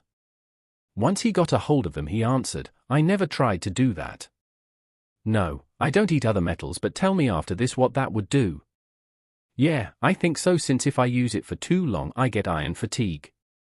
Yeah, I think so. Everyone looked at Izuku, who was writing furiously in his notebook, and one question could be heard: where did he get the notebook in the first place? The boy looked at Tetsu and explained, well, my theory is that if you eat metals other than iron, it may allow to change your metal form temporarily from steel to another form of metal. As for your speed, I suggest learning how to change from quirk form to your base form quickly. That way, if you were on a mission, you can SWCH forms easily, giving you both strength and speed. Tetsu was dumbfounded. Izuku just broke down his quirk and gave him ideas he didn't think of himself. He went back to the class thinking he should ask the boy for more tips if he had some. Vlad was impressed, to say the least. The boy had talent when it came to quirk analysis. Maybe he should ask him for some input. The class went on with Izuku usually asking questions about everyone's quirks. It was now Kamakiri's turn, and he walked up to the center and he said, look here at the next number 1 hero's quirk. My quirk is Blade, and it gives me the ability to produce blades. He looked at Izuku, who was oddly quiet, and said, well, what are you waiting for? The boy looked at him confused, but asked, you want me to ask you about your quirk? The bug boy nodded as he said, don't go thinking far ahead. I still don't like you, but I won't throw free advice away. Okay, Izuku said warily, from where exactly can you make your blades? How long can they be? How durable are they? Can they be removed from your body? The bug boy thought a little before he answered, I can make them from everywhere. A couple of centimeters, I think. I think I can't cut rock and stone, they make them dull. I never tried that. Well, if you can emit them from everywhere, you should try and focus on fighting style oriented around your wrists and palms, maybe take some swordsman lessons to sharpen your abilities. As for the rocks and stones, I think you should keep trying till they eventually become strong enough to tear through them. Togaru looked at the boy, before nodding his head. This was some good advice, even he wasn't that arrogant to say it wasn't. Midoria maybe is a stutter, but he still has an edge to him, the bug boy thought. Finally, it was Izuku's turn, who was the last person to speak. He walked and said, well, as IT told you, my quirk is inner energy manipulation, which allows me to enhance my speed and S strength. It kinda acts like a B battery unit, which I tap into it and use the stored energy inside it. There's really nothing much about it. Setsuna then raised her hand for a question. Once the boy nodded, she asked, hey Greenie, you asked about everyone's quirk, so it's fair I ask a question about yours. Where does the stored energy come from? Everyone looked and nodded. After Izuku basically dissected the biology of Itsuka's quirk a while back, they wondered if he could dissect his. The boy remembered the cover story he made for this situation. It may reveal a part of his past that he actually was comfortable talking about, to some extent at least, but better than revealing one for all. Well, you see, most might think my quirk is an enhancement type, but it isn't. The class looked at him confused while Kendo asked, "It isn't?" "No, not really. My quirk is a stockpile quirk, which means it needs to store energy. I have a theory as to where the energy comes from, but—" He stopped till Vlad said, "What are you waiting for? Tell us." The man stopped for a moment before adding, "If you are comfortable sharing that with us." "Well, you see, the energy needed to accumulate slowly over time, so at first I wasn't able to use it. No, scratch that, I didn't even know I have a quirk. I think when I trained my body enough, in addition to the former condition being met, I was able to activate it for the first time at the entrance exam." Everyone looked at him dumbfounded, till Tetsu said, "So you're basically saying you were quirkless most of your life, till the entrance exam?" "Yeah, pretty much." Izuku said that in a nonchalant way that made his friends think, how could he be so calm about this? "Wait, hold on, when did you actually activate your quirk?" Setsuna asked. The boy smiled sheepishly and said, "When I wrecked the 0-pointer, it was the first time I ever used it." "So wait, you ran to that hulking thing without a quirk?" Kendo asked, dumbfounded. "Yeah, I mean, no one was saving the girl and that robot was going to run through her. I had to help her. I couldn't just run away like everyone else. Isn't a hero's job to rescue people?" Izuku answered. Everyone went quiet at his reasoning. He was right, but that doesn't mean killing yourself. Vlad saw the tense atmosphere but also had answers to many questions he had: why the boy broke his bones, why he had a meek personality, and many more. So deciding this had lasted long enough, he said, "All right, that's enough for today. Everyone go to lunch now." Izuku walked to lunch with his friends as silence filled the air. When they sat, they noticed the boy continuing to walk and sit alone. Setsuna then walked up to him and asked, "What are you doing?" He looked at her surprised. "Don't you hate me now?" "What? Why would I? Well, I told you I was quirkless," he said as he looked down. It didn't take a genius to know right here to know that Izuku was bullied during his childhood because of his said condition. "Greenie, quirkless or not, that doesn't make you less of a human. Now come on, let's go eat with our friends," she told the boy as she walked with him to their table. His friends looked at him with worry, but Itsuka was the first to talk. "Midoriya, did we do something to upset you?" He was about to answer, but the lizard girl beat him to it. "This knucklehead thought that we hate him because he told us that he was quirkless." The other three looked offended, but Kaneko spoke first. "Izuku would never hate for something that isn't your fault." "Yeah, quirkless or quirk doesn't change the fact that you are our friend," Itsuka added. "Yeah, I also think you were so manly coming to the entrance exam quirkless. But out of curiosity, how were you planning to destroy the robots?" Tetsu said, earning a neck chop from Kendo saying, "Don't be rude." They all looked at Izuku, who was letting a few tears slip as he said, "Thank you for not hating me." The four then hugged him, as a sign of their care, but then Izuku looked at Tetsu, and said, "Regarding your question, I had no idea." "Really?" Kendo asked. She didn't want to judge him, but she couldn't help it. "Yeah," he started, but looking at it in hindsight, it was pretty dumb. "I should have at last brought a staff." "Well, it worked out, didn't it?" Tetsu said. But Setsuna needed to ask one more thing, just one question. If you didn't know that you had a quirk, and didn't bring a weapon to aid you, why did you try for the hero course? Wouldn't it have been much easier to get there through the sports festival for you? The others were also intrigued by her question. The boy then answered, "It's because I was quirkless, I had to get through the entrance exam. Quirkless people are always treated like they're less than humans. I thought that if I got to the hero course through the entrance exam, it would break the stereotype that quirkless means useless." Everyone looked shocked at his answer, before Tetsu cried, "That's so manly." Setsuna looked at him and said, "Man, you're made of puppies. What's next? You volunteer at the orphanage? Or you're the one that cleaned the beach a while ago?" Izuku laughed as he mentally said, "You have no idea." The other four joined him in laughing as they then continued to eat their lunch. Unknown to the boy, someone spotted him. Across the hall, a certain blonde hair was angry as he snarled, "Deku." An explosive encounter. After finishing the first hero class for the students of 1B, Vlad slowly walked to the teacher's lounge to cool his head off, while he contemplated the new information he just received about Izuku Midoriya. When he demanded the boy to be in his class, he thought he was going to deal with a boy whose ego is so inflated that it was the size of a huge mountain. He thought that the boy was so arrogant that he didn't even try to train his quirk, and his arrogance came back to bite him hard in the entrance exam. That was his worst option, but he honestly dealt with worse people than him because he could see that the boy's heart was in the right place when he saved the girl. The better option was that the boy had a hard time controlling his quirk, so that's why he didn't train it or had a good handle on it. He can sympathize with that given that his BLD control was a tricky one, and no one ever thought he would be a hero, but he made it. It was hard nowadays to find a place to train your quirk except for government facilities, which cost a fortune. Either way, he was determined to make a decent pro out of him, but imagine his shock when he first met the boy. His personality was meek, shy, and awkward. He would cower at the slightest loud sound as if it meant his doom. When Togaru cut him off in class instead of getting angry, he seemed rather docile, and disappointed perhaps, as if he was expecting something different. When the quirk apprehension test happened, he expected the boy to be at the bottom of the totem pole, but he did amazingly well. This only helped to raise more questions for Vlad. If he had such good control over his quirk, why didn't he get villain points? If he was that good, he should have been the first on the entrance exam with no other competitor even managing to come near his score.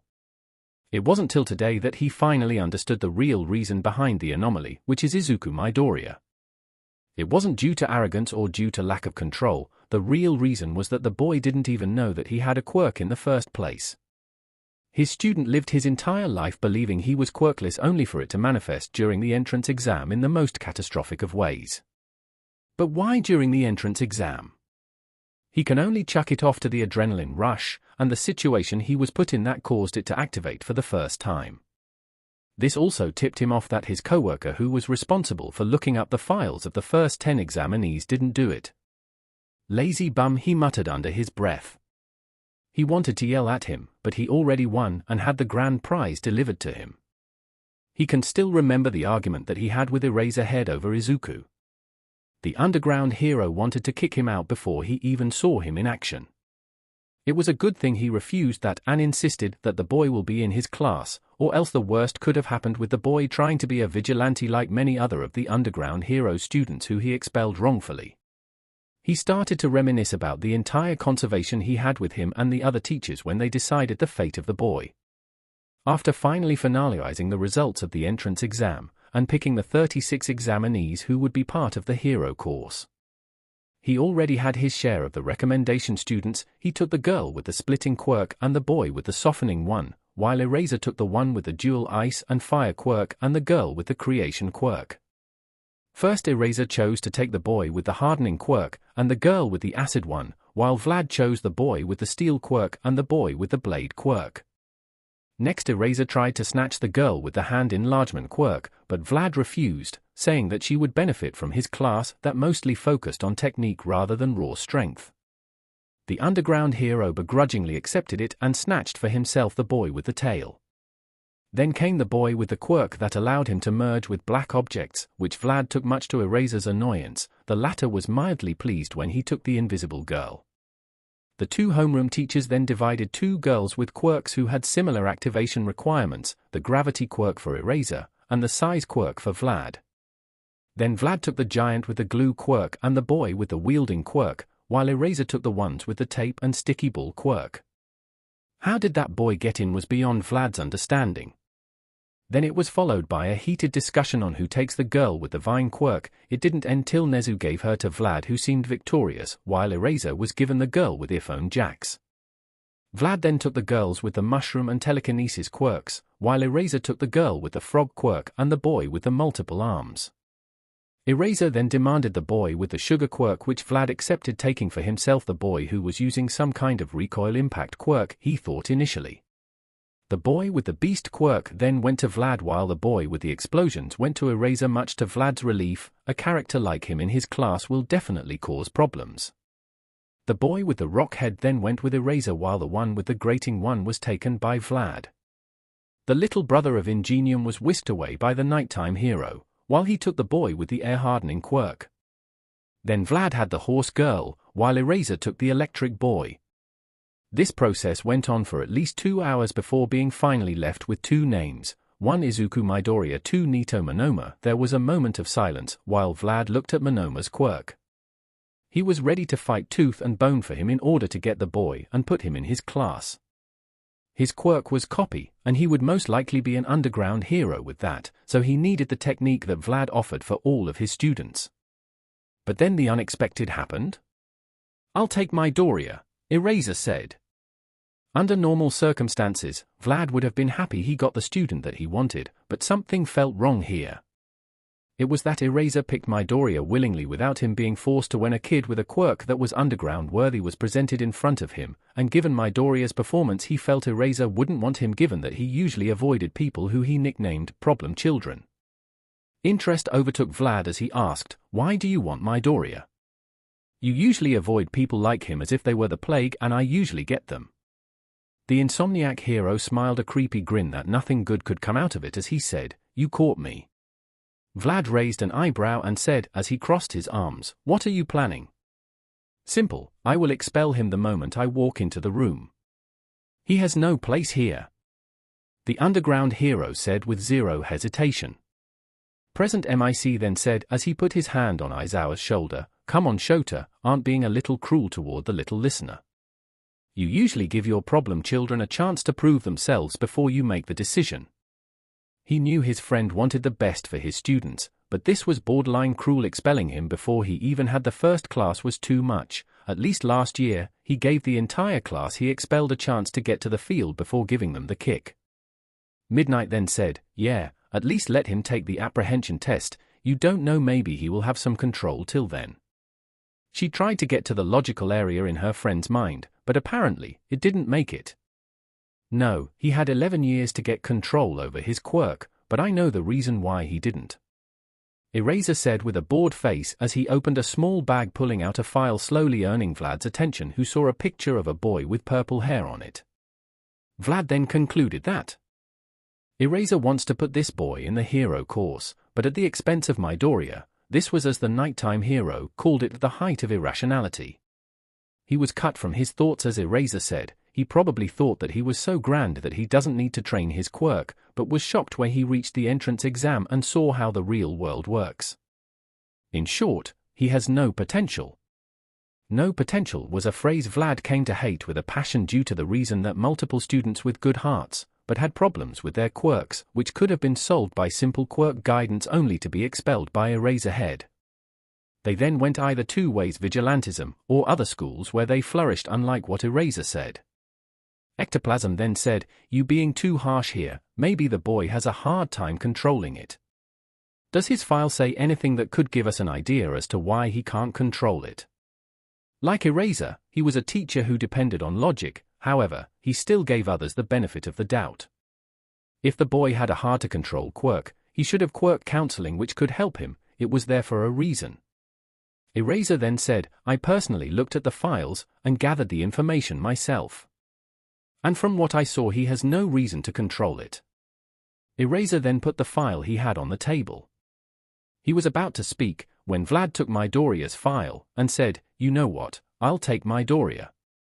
His quirk seems simple enough to work with, but he needs experience and a bit of sharpening."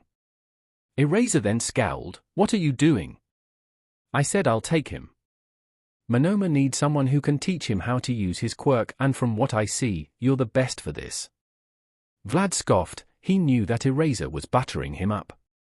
He heard how the nighttime hero always accused him of coddling his students, not being tough enough with them, even though with the amount of torture he actually put them through, a couple of students actually dropped out. "No, Monoma needs you. His quirk is best suited for being an underground hero, and you're probably his best option." Other teachers nodded at Vlad's statement. Vlad was actually sad, but he saw potential in Midoriya. He didn't want to sacrifice his hold on Monoma, but it was worth it. Midoriya has a huge amount of potential, as Eraser would put it, so he didn't want him to lose his chance at being a hero. Midoriya, his quirk seems to come from inside his body and requires him to bring it forth, kinda like mine, so I'm his best choice. Again the teachers nodded at the statement as the boy's quirk was labeled inner energy manipulation. He can sympathize with that. He himself had a very hard quirk to control, so he was willing to help the boy out. The nighttime hero frowned. This was not going as he expected. He thought the moment he offered Monoma to Vlad, it will be over, but the other teacher had made it his mission to keep someone with no potential inside the hero course, so he thought of something. Okay, how about we reach a compromise? I'll put him in general studies, then in the sports festival. If he did well, I'll let him join next year while someone with more control over his quirk takes his place. This will be his wake-up call. The other teachers looked at him like he grew another head. Did he honestly think that the student he expelled will willingly study under him with a huge gap between him and the other students? He was basically setting him up to fail. No, I insist that I'll take the boy. I'll have the better luck in helping him master his quirk. Vlad insisted, hoping to avoid confrontation. Eraser then said, okay, I'll be frank, the boy has no potential whatsoever. He needs to be kicked out to give him the wake-up call that he needs, and knock that inflated ego of his down a peg. No matter the circumstances, he has to have control over his quirk over those 11 years. Vlad lost his cool for a moment as he yelled, just let me give him a chance. Everyone was shocked by his yell since he was known as one of the most level-headed teachers. The reason why he screamed was that he knew how hard some quirks are to control. His quirk was a prime example. His BLD control was difficult. He was only thankful that his teacher didn't give up on him. If he had someone like Eraser, he would have been kicked out of the hero course. Eraser didn't react too kindly to this and activated his quirk, saying, don't raise your voice. The two then continued to bicker back and forth with the other teachers trying to defuse it. It went on till the principal said, enough. Everyone looked at him. He was a small animal-like humanoid with white fur. Nezu then said, Vlad, are you sure that you can help the boy? Vlad, who calmed down, said, definitely. Nezu hummed and then said, all right, so be it. Vlad, you have Midoria. Eraser, you take Monoma. End of discussion. Eraser didn't argue as he walked out of the room with an annoyed expression, while Vlad looked pleased that the boy wasn't kicked out unfairly. He was rather sad that Monoma was taken away, but he can work with Midoria given that he was willing to sacrifice himself to save a girl that he didn't know. As long as his heart is in the right place, he will make a good hero, even though there is a chance that he might have a huge ego like Eraserhead said, but he dealt with worse. Power Loader then said, well, that happened. Vlad then chose to leave the room to prepare for the lessons that will begin next spring. He walked outside saying, I really hope I don't regret this. And he didn't regret it. Although the boy was quirkless till not so long ago, he showed great control over his quirk during the apprehension test, and something told him that he wasn't going all out, not that he can call him out on it. It's better that he builds the amount of energy he can handle rather than breaking and failing. He also hit the jackpot with Midoria due to his quirk analysis skills. It was amazing what he can think of. He even had applications for his quirk that Vlad didn't think of. Monomolecular blades from the plasma in my BLD, how didn't I think of that? Vlad thought as he looked through a small notebook that Midoria had with him. He had asked the boy to borrow it from him and the boy accepted, though very hesitantly, raising a few red flags, and the way he broke down his classmates' quirks really impressed the hero. But aside from that, he was also concerned for the boy, especially how skittish and meek he seemed. He would bring up the possibility of putting him under Hound Dog to help him deal with any damage that may have occurred from his quirkless years. He could only hope that the damage isn't too intense. He also was thinking of a way to help the boy further strengthen his control over his quirk, or at least build up more power. This could be done through quirk counseling or after-school activities. Either way, he would have to talk to him about this, though he would emphasize the importance of the boy not pushing himself too much. In the teacher's lounge, everyone was sitting peacefully while doing their thing, well, everyone except Power Loader, who was stuck to the cameras making sure his newest student didn't blow up the lab for God knows how many times. MIC looked at him and said, come on, relax a little. I doubt the little listener could do so much damage in so little time.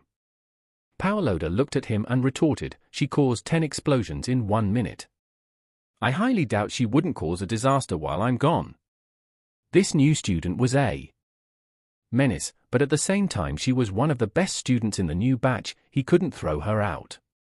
Midnight laughed at the support teacher's plight. while MIC looked over to Eraserhead who was snoozing off in his sleeping bag. "What do you think, Shota?"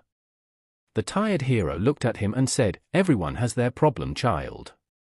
I have Bakugo with the ego of 10,000 mad tyrants, Majima has his problem child, and Vlad has." He was cut off by Vlad coming inside the room and greeting everyone. The night hero then returned to his sleeping bag, not wanting to continue. Vlad then sat on a couch, setting the notebook aside that he was reading on the table in front of him, and picked up a cup, filling it with coffee. He then was asked by Cementos, how was their reaction when you hijacked their first heroic PRD? "Disappointed as I expected, but they benefited greatly from my intervention because now they have greater insight on their friends' quirks and theirs too," Vlad answered. Interested, Cementos asked, "How come?" "Well, turns out that one of my students has great quirk analysis skills. He broke down everyone's quirks, giving them advice on how to improve them. Hell, he even changed one of my students' outlook on her own quirk drastically." Vlad said, remembering how Izuku deduced that Itsuka's quirk has 2 factors, enlargement and super strength, and that there is a possibility for her to separate them and use them individually. Ectoplasm was then interested as he looked at the notebook that said Hero Analysis for the Future number 13-0, so he asked, "Is this his work?" "Yeah, feel free to look through it. I think I saw your name in it somewhere." The ghost-themed hero then opened the notebook and skimmed through till he found his section, and began to read. "So he knows about my giant clone, interesting. His idea about my clones being in between regular form and giant form isn't wrong though, it could come in handy. Well, this one is quite interesting. He theorized that I should be able to create clones with multiple limbs, preferably arms, sort of a combination technique. I have to try this later on." The ghost-themed hero then put the notebook down as he said, "He seems to have quite the eye for detail. I must admit that he has ideas I didn't think of." Midnight then snatched the notebook saying, "My turn," causing Eraserhead to say, "This isn't a competition."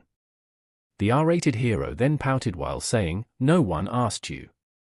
She flipped through the small book till she found her page. "How does he know that I only ripped my suit for show?" "Oh, he seems to think my quirk works on producing pheromones mixed with a sleeping agent. The only reason it doesn't work on women instantly like men is that the gas I usually release is female pheromones mixed with a sleeping agent, causing it to have a harder time on females. He theorized that if I learn how to release male pheromones, it would work just as effectively on women. Need to look if that is possible later."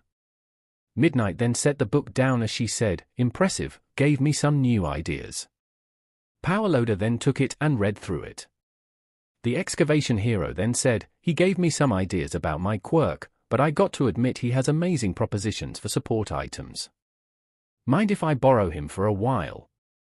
He asked the BLD-themed hero, who laughed and said, "Yeah, I do mind. He needs to focus on being a hero." He then looked at the notebook and said, "I think he also discovered Nezu's true species, a mix between Antarctic mouse and American stoat perhaps." A voice from the intercom came saying, "Wrong, but he is the closest to discovering it. I think I would like to have a cup of tea with him sometime. Maybe we can compare notes." A collective shiver went through everyone's spines as they imagined the results of the second coming of Nezu, as the principal laughed manically over the speaker. Eraserhead then spoke for the first time since Vlad came. "Is that student by any chance Izuku Midoria?" Vlad answered, "Yes." Eraser then said, "Listen to Majima and send him to the support course. He's better suited there than at the hero course." The BLD hero then replied flatly, "No." Eraserhead sighed as came out of his bag, "Can't you see you're putting him in harm's way? The boy has no control over his quirk. Even if he has a great mind, it can take him so far. On the field, he will throw a punch, break down and become a liability. Let someone more suited take his place, and as I suggested before, let him participate in the sports festival, and if he does well, I'll personally train him so he can be on the level of his classmates next year, in case you're afraid he won't be." A vein popped on Vlad's head, but he calmed himself down as he retorted, "As I said last time, no, and Midoria has enough control over his quirk now." "Really?" Present MIC asked. Yes, the only reason he broke himself during the entrance exam is that his quirk manifested itself for the first time, Vlad explained. Snipe, the cowboy-themed hero, then asked, "Excuse me, but I reckon I might be under the impression that he actually came here to take the test quirkless, and his quirk activated when fought the zero-pointer." "That's true," Vlad said. "But how?" Cementos asked. He said that his quirk is a stockpile type that needed to collect energy over time. That's why it didn't appear till later on in his life. And due to the circumstances of the test, it kinda activated. And he already has control of it. Midnight asked. "Well, around 4%, but we all need to start from somewhere," Vlad answered. He looked at Eraser and said, "And didn't you say that you looked through the files of the 1st of October examinees? I'm pretty sure you could have found out that he was quirkless, and just activated his quirk." The underground hero then noticed the looks he was receiving and answered, "In all honesty, I didn't have time between my work and teaching. I didn't have time." That didn't surprise anybody, but I would have still expelled him nonetheless because he just manifested a quirk and a highly destructive one. This also somehow didn't surprise anyone. But he only needed quirk counseling, and the situation could have been remedied, Vlad said through gritted teeth. Eraser looked at him with a bored expression. "We're here to make heroes who already know how to use their quirks, not coddle children who just manifested them. In my eyes, he still has zero potential." Vlad was about to retort when an alarm went off saying a code purple occurred in the cafeteria, which meant a student attacked another one with his quirk. Choosing to ignore the zombie of a man, he went with Hound Dog to check the problem. Nezu's voice then came through the intercom as he said, "Aizawa, please come to my office." The underground hero sighed as he stood up and went to see what Nezu wants from him this time. Earlier in the cafeteria, Izuku sat with his friends as they enjoyed their lunch. He really liked them. They made him feel loved and wanted. It was the first time in his life that he actually didn't feel that he needed to hide or that he was about to be knocked over for his lunch money.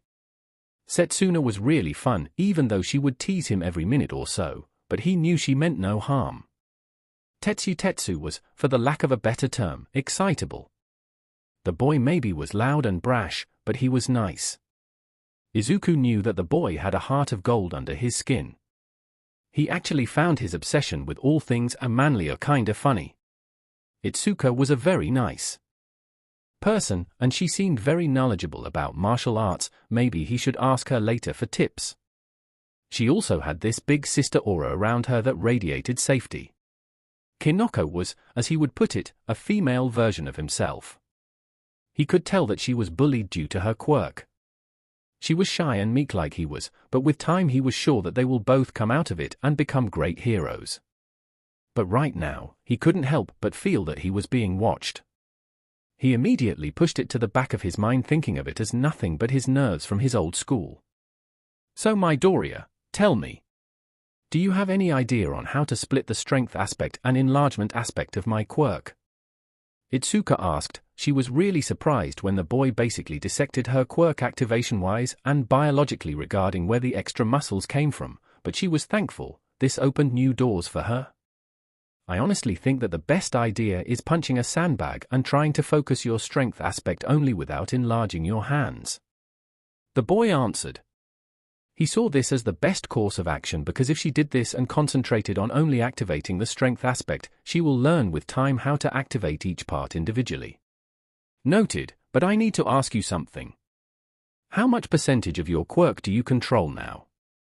she asked, before quickly adding, "You don't need to answer if there's any problem." The boy shook his head before saying, "Around 4%, but I think I can up it to 5% if I want to. Millimeter, I should really invest in weights so I can increase the percentage since more muscle mass means more power that I can handle." The girl nodded at his reasoning.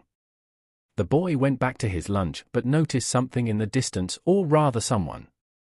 He noticed a pair of ivory horns with blonde hair standing confused in the cafeteria. The boy looked at his friends and said, "Should we be concerned about Pony? She seems kinda lost." Itsuka looked at her and said, "Yeah, we should probably get her.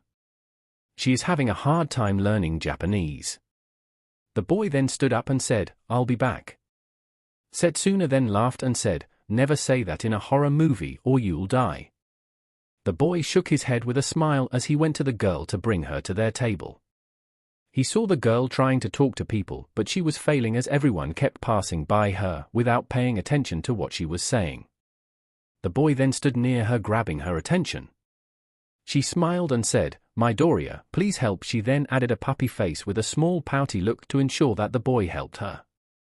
The boy felt his heart clench at how cute the girl was. Must protect her, the boy thought to himself. The boy then spoke in English. "Tsunotori, how about you go with me to sit with my friends?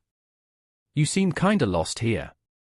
The girl's eyes sparkled as she began speaking. "Midoriya, I forgot you can speak English. Thank you very much. It's hard being in Japan while being a foreigner." The girl then walked with him to the table.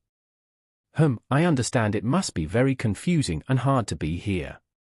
But I hope you can get comfortable here soon enough." "Thanks, Midoriya. That's nice of you to say." They finally reached the table and sat down. Pony then greeted the other occupants as Midoriya remembered something he needed to ask the horse girl. "Tsunotori, I need to ask you something." The girl looked at him and said, "Ask away, Midoriya. Are you related to the American hero Cow Lady?" The girl smiled at them, causing everyone present to think, "Must protect." She then said, "She's my aunt." The girl then noticed something distant that was coming closer. "Anyone hear explosions?" Midoriya was confused until he heard the sound and his blood ran cold. He acted quickly, pushing Pony out of the blast radius, shocking the girl and everyone else with his actions. The girl was shocked. She thought Midoriya was nice, but why did he push her off the table? This question was answered a moment later when an explosion engulfed the boy, sending him flying to the ground beside her. The girl looked at the table as the smoke cleared and saw a boy with crimson-red eyes and blonde hair standing there like a maniac on drags as he said, "Deku." Everyone was so shocked that they didn't react when the boy jumped off the table and went to Izuku. The boy then lifted him, giving a knee to the stomach, and then used his quirk on the boy's abdomen. Izuku felt extreme pain. He knew this day would come eventually, but he hoped that it would be a little longer. He looked at his stomach and saw that it was bleeding from the explosion. He then looked with fear at Bakugo's eyes as the boy said, "Deku, didn't I tell you not to come here, you quirkless freak?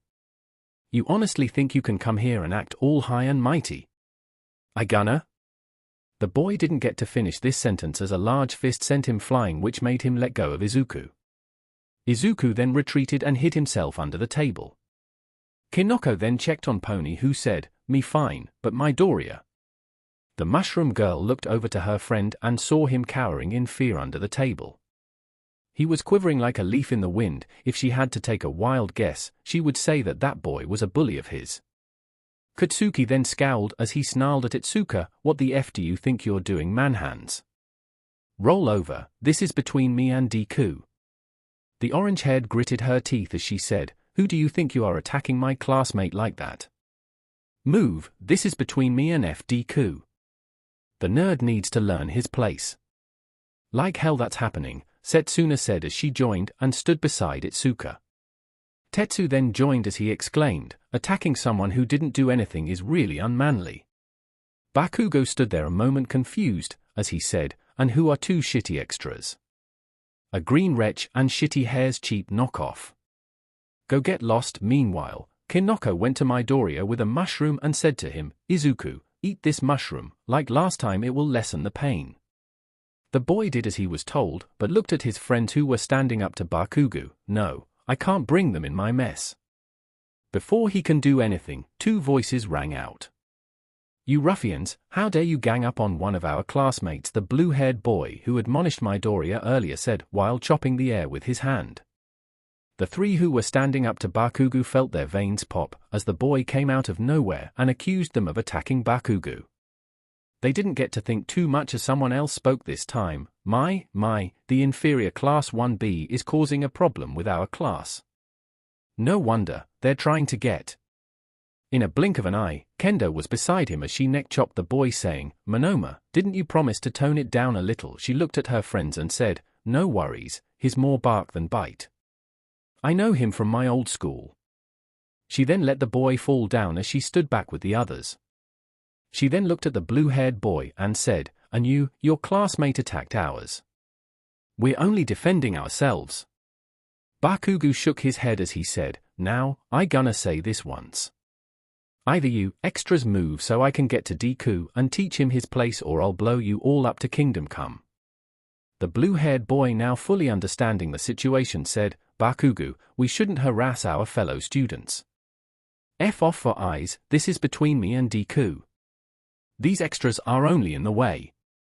The blonde-haired teen said as he approached, only for Izuku to say, "Stop the boy." Then slowly but fearfully walked up to him and said, "Leave them out of this. This is between you and me. Finally, you want to fight me, Deku? I'm gonna make you regret the day that you were born," Bakugo said with a crazy look in his eyes. "But?" Setsuna tried to interject, only for Izuku to cut her off, saying, "It's okay. This is between me and him." The girl frowned as he approached the blonde hair. "Now Deku," the boy said as he swung his arm. The blonde boy smiled a little, but he'd still need to show this worthless piece of SHT his place. Once the smoke of his attack cleared, a muscular hand gripped him and lifted him in the air, causing him to shout, "Who the F are you? Be careful what you say, because you're already on thin ice for attacking my students," Vlad said as he looked Katsuki straight in the eye.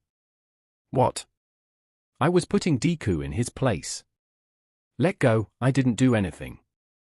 This response didn't do anything except make Vlad angrier, so he simply neck-chopped the boy and then looked at his student, who was on the ground with wide eyes. "Midoria, are you all right?" Vlad asked the stunned student. "Yeah, I think so," the boy answered quietly and winced from the pain in his abdomen. The large man sighed and said as he pulled a paper slip, "Here's a slip for recovery, girl. Let Hound Dog take you." He then looked at the others and said, "You can go with him as well, but make sure you all arrive to class on time." Vlad then took Bakugo to the principal's office. Hound Dog, who was there, looked at the other 1A students and said, "Were they part of this?"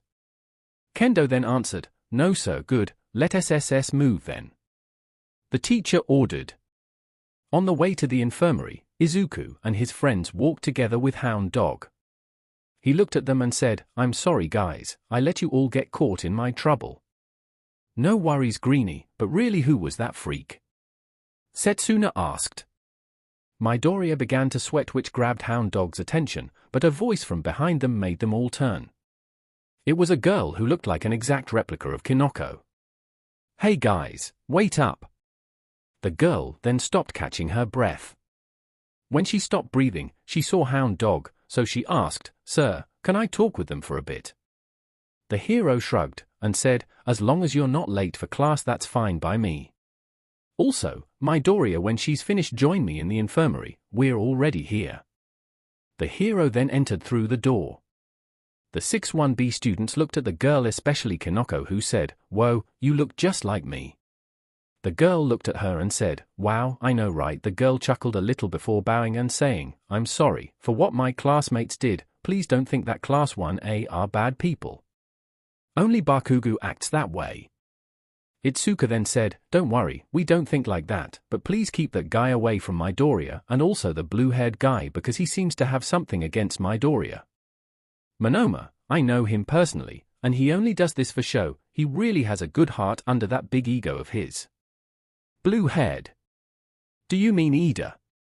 "Oh no, you got him all wrong. He just a little bit too earnest sometimes, and tends to jump to conclusions," the girl said before realizing she hadn't said her name. "Oh, I'm so sorry, I'm Okako Uraraka." "Okay, it's nice to meet Uraraka, but still keep the blue-haired boy away from Midoria," Itsuka said, but then added, "I'm Itsuka Kendo, by the way." Tetsu Tisu Tetsu Tetsu Setsuna Tokuj Poni Tsunotori Kinoko Komori Izuku Midoria, the green-haired teen asked, "But are you the nice girl who tried to give me her points?" he asked, just to be sure, since last time he jumped to conclusions. The girl then looked at him and something flashed in her eyes. "You're the falling boy."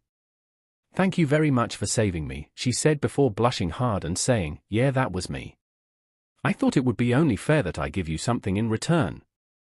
"Thanks." He suddenly felt something press on his back as Setsuna laid on him and said in a dramatic voice, "Aizu, is this the new woman of yours? Not only did you cheat on me with the mushroom girl on the first day, but now this one too. How could you? Izuku and Kinoko then turned a bright red as they tried to put an answer while Okako stood there clueless, as she said, "What?" Setsuna then laughed and said, "Calm down, Greenie, I kidding." Midoriya caught his breath, but then Okako asked, "Midoriya, can I know why Bakugo attacked you? You're so nice, and he totally attacked like a villain today." As if something flipped in Izuku's head, he actually began to defend his bully. "What?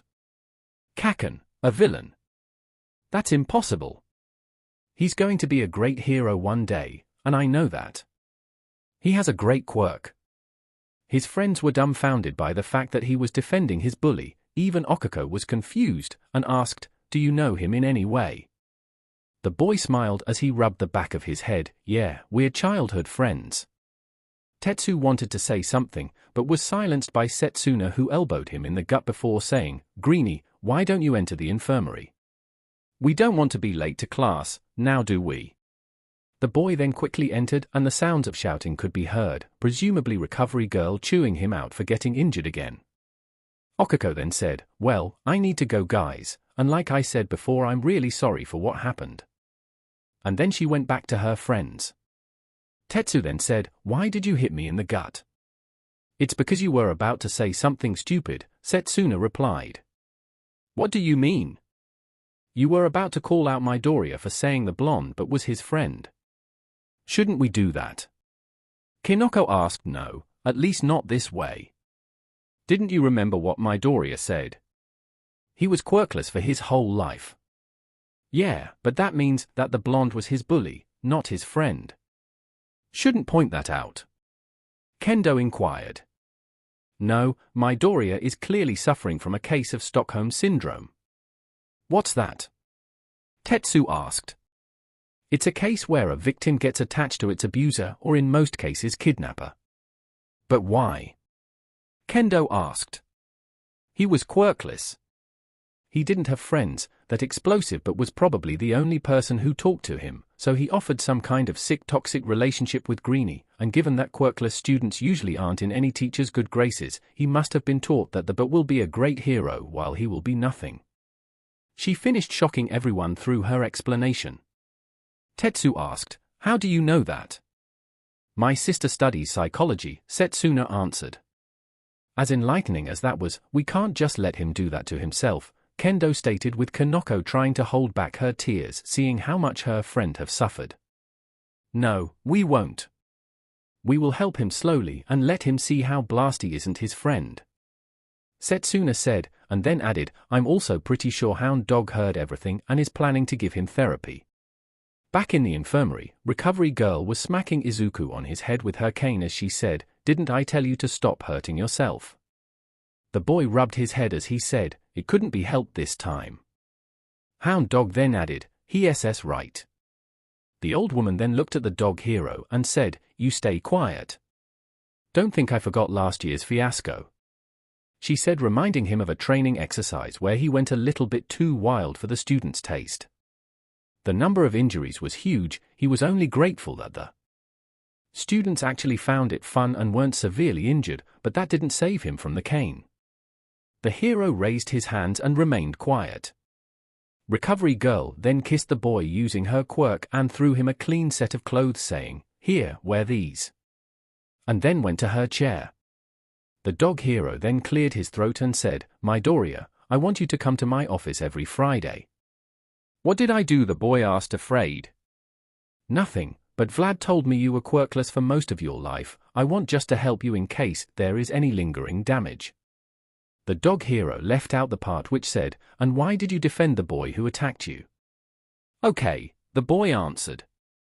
"Good, now that you're finished here, go with your friends, your English class is about to begin," the dog hero said. The boy then walked out, and the hero could hear talking as the students went away. He muttered under his breath, "Poor kid." Back in the principal's office, the nighttime hero sat as he looked at the animal who he preferred to call her the rat god. He finally asked, "What do you want?" "I'm a busy person." Nezu smiled, "Always to the point, Aizawa. I merely wanted to have a chat with you." Is that so wrong? The nighttime hero frowned. What do you want to talk about? Nezu said, I want to have a chat about what you and Vlad talked about. Aizawa gritted his teeth. The child has no potential. He only manifested his quirk. He's a liability. And I believe you think that you have potential. If I may remind you, you entered this course through the sports festival unlike our friend Midoria who entered it through the entrance exam. Shinso, the student that you want to replace Midoria with earned no points whatsoever. The entrance exam is illogical. It favors those with combat-related quirks, unlike mine and Shinso. Eraser tried to talk, but Nezu cut him off. But what about the rescue points that our friend Midoria has earned, which may I remind you could have been earned by both of you, yet you both forgot the importance of saving lives. The nighttime hero couldn't retort because he saw that there were several cases where Shinso could have saved someone but didn't due to spite regarding the treatment he received while growing up.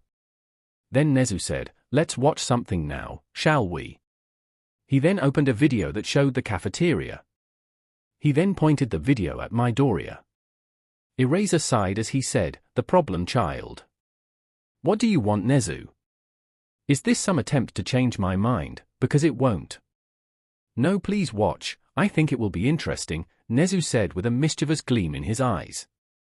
He watched as the problem child talked with his friends, and then walked up to the exchange student, which he was thankful not to have. He didn't have time to coddle students. Leave that to Vlad. What are you doing? I don't see a point in any of this. Eraser spoke with annoyance. He didn't have time to see the problem child socialize. Sure, he felt bad for the boy being quirkless for most of his life and treated badly for something he can't control, but this same concern made him want to put the boy away from the hero course till he can fully control his quirk. He wasn't doing it out of hate, but rather the concern for the boy's well-being against people who had their quirks for most of their lives. If he was a horse, he would at the end of the race. He honestly thought that the boy's best chance to succeed would be putting in general studies to give him time to MSTR his quirk, and he will train him so next year he would be on the same level as his classmates if he gave him a good show at the sports festival. Oh no, wait, the best part is coming, Nezu said, look closely. The night hero looked at the feed and saw something that made him smack his forehead. His problem child, Bakugo, attacked Midoria out of nowhere. Wonderful, now Ida and Monoma joined the fray. The former will give a serious headache for how stiff he is and how he always jumps to conclusions without thinking, and the latter, well, he knows the boy is all bark and no bait at all. So Aizawa have anything to say? He needed to think carefully because he was literally walking on thin ice now. He was about to answer when Vlad opened the door. Nezu, I demand you expel this student immediately, Vlad said, making Aizawa scowl. He can't deny such a request given that he knew how Vlad tried his students like his own children, but at the same time leaving Bakugo unchecked is like putting him on a villain track. I'm sorry, I can't do that, Nezu said calmly. Before Vlad can argue, Nezu explained, imagine, if someone like Bakugo went on his own with his destructive quirk, he would attract villains hoping to recruit him. Can you see the danger in letting him loose? Even though Nezu knew that if Bakugo turned to villainy that would be on the boy, not the school, but expelling him for only one offense would become some sort of martyr story to the boy if he decided to become a villain. He didn't want to give Bakugo any reason to say that UA has wronged him. He would give him a chance to become better, and if that fails he knows what he has to do. The huge teacher gritted his teeth as he sighed, fine, but I want him to write an apology letter for Midoria, and have detention for the entire year. That could be arranged, Nezu said as Aizawa breathed a sigh of relief. The principal then pointed to a chair and said, put him down. The man did so, and gave Aizawa a look that said, keep him away from my students. The underground hero sighed as he couldn't fault him for being angry. Aizawa, the teacher gulped as he looked, wake him up. The underground hero sighed as he flicked the boy on his forehead, causing him to jolt as he yelled, Deku. He noticed that he wasn't in the cafeteria, and noticed that he was with the hobo and some kind of rat. He asked, who the F are you? Who I am isn't of any importance right now. What is important is that you need to know that I'm the principal, and you're in quite the pickle here, young man, the boy wanted to shout, but Nezu cut him off saying, you're already on thin ice, so be careful of what you say and speak. Bakugo then felt a shiver, as he felt his mouth grow dry and clamp itself shut. Nezu smiled as he saw how the boy can sense danger and said, can I ask why did you attack one Izuku Midoriya? His AF Deku that needs to be reminded of his place. The boy answered. And to him, this was enough. This was always the case, and no one ever cared.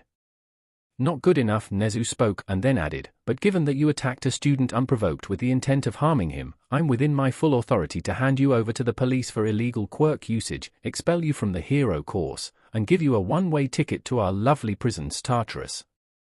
He looked at the boy whose face lost color from fear. Oh, how he loved his reaction. People who think that they're all grand and almighty only for reality to smack them hard in the face. Deku, this all your fault. Bakugo thought as Nezu continued, but the only reason I'm not doing that due to my fear of setting you on the course of becoming a villain. Bakugo froze, him a villain, he was going to be the #1 hero. Deku, now, if you want to continue in the hero course, I would need you to do a couple of things. The boy looked at the rat as he said, first, you'll write an apology to Midoria and his friends.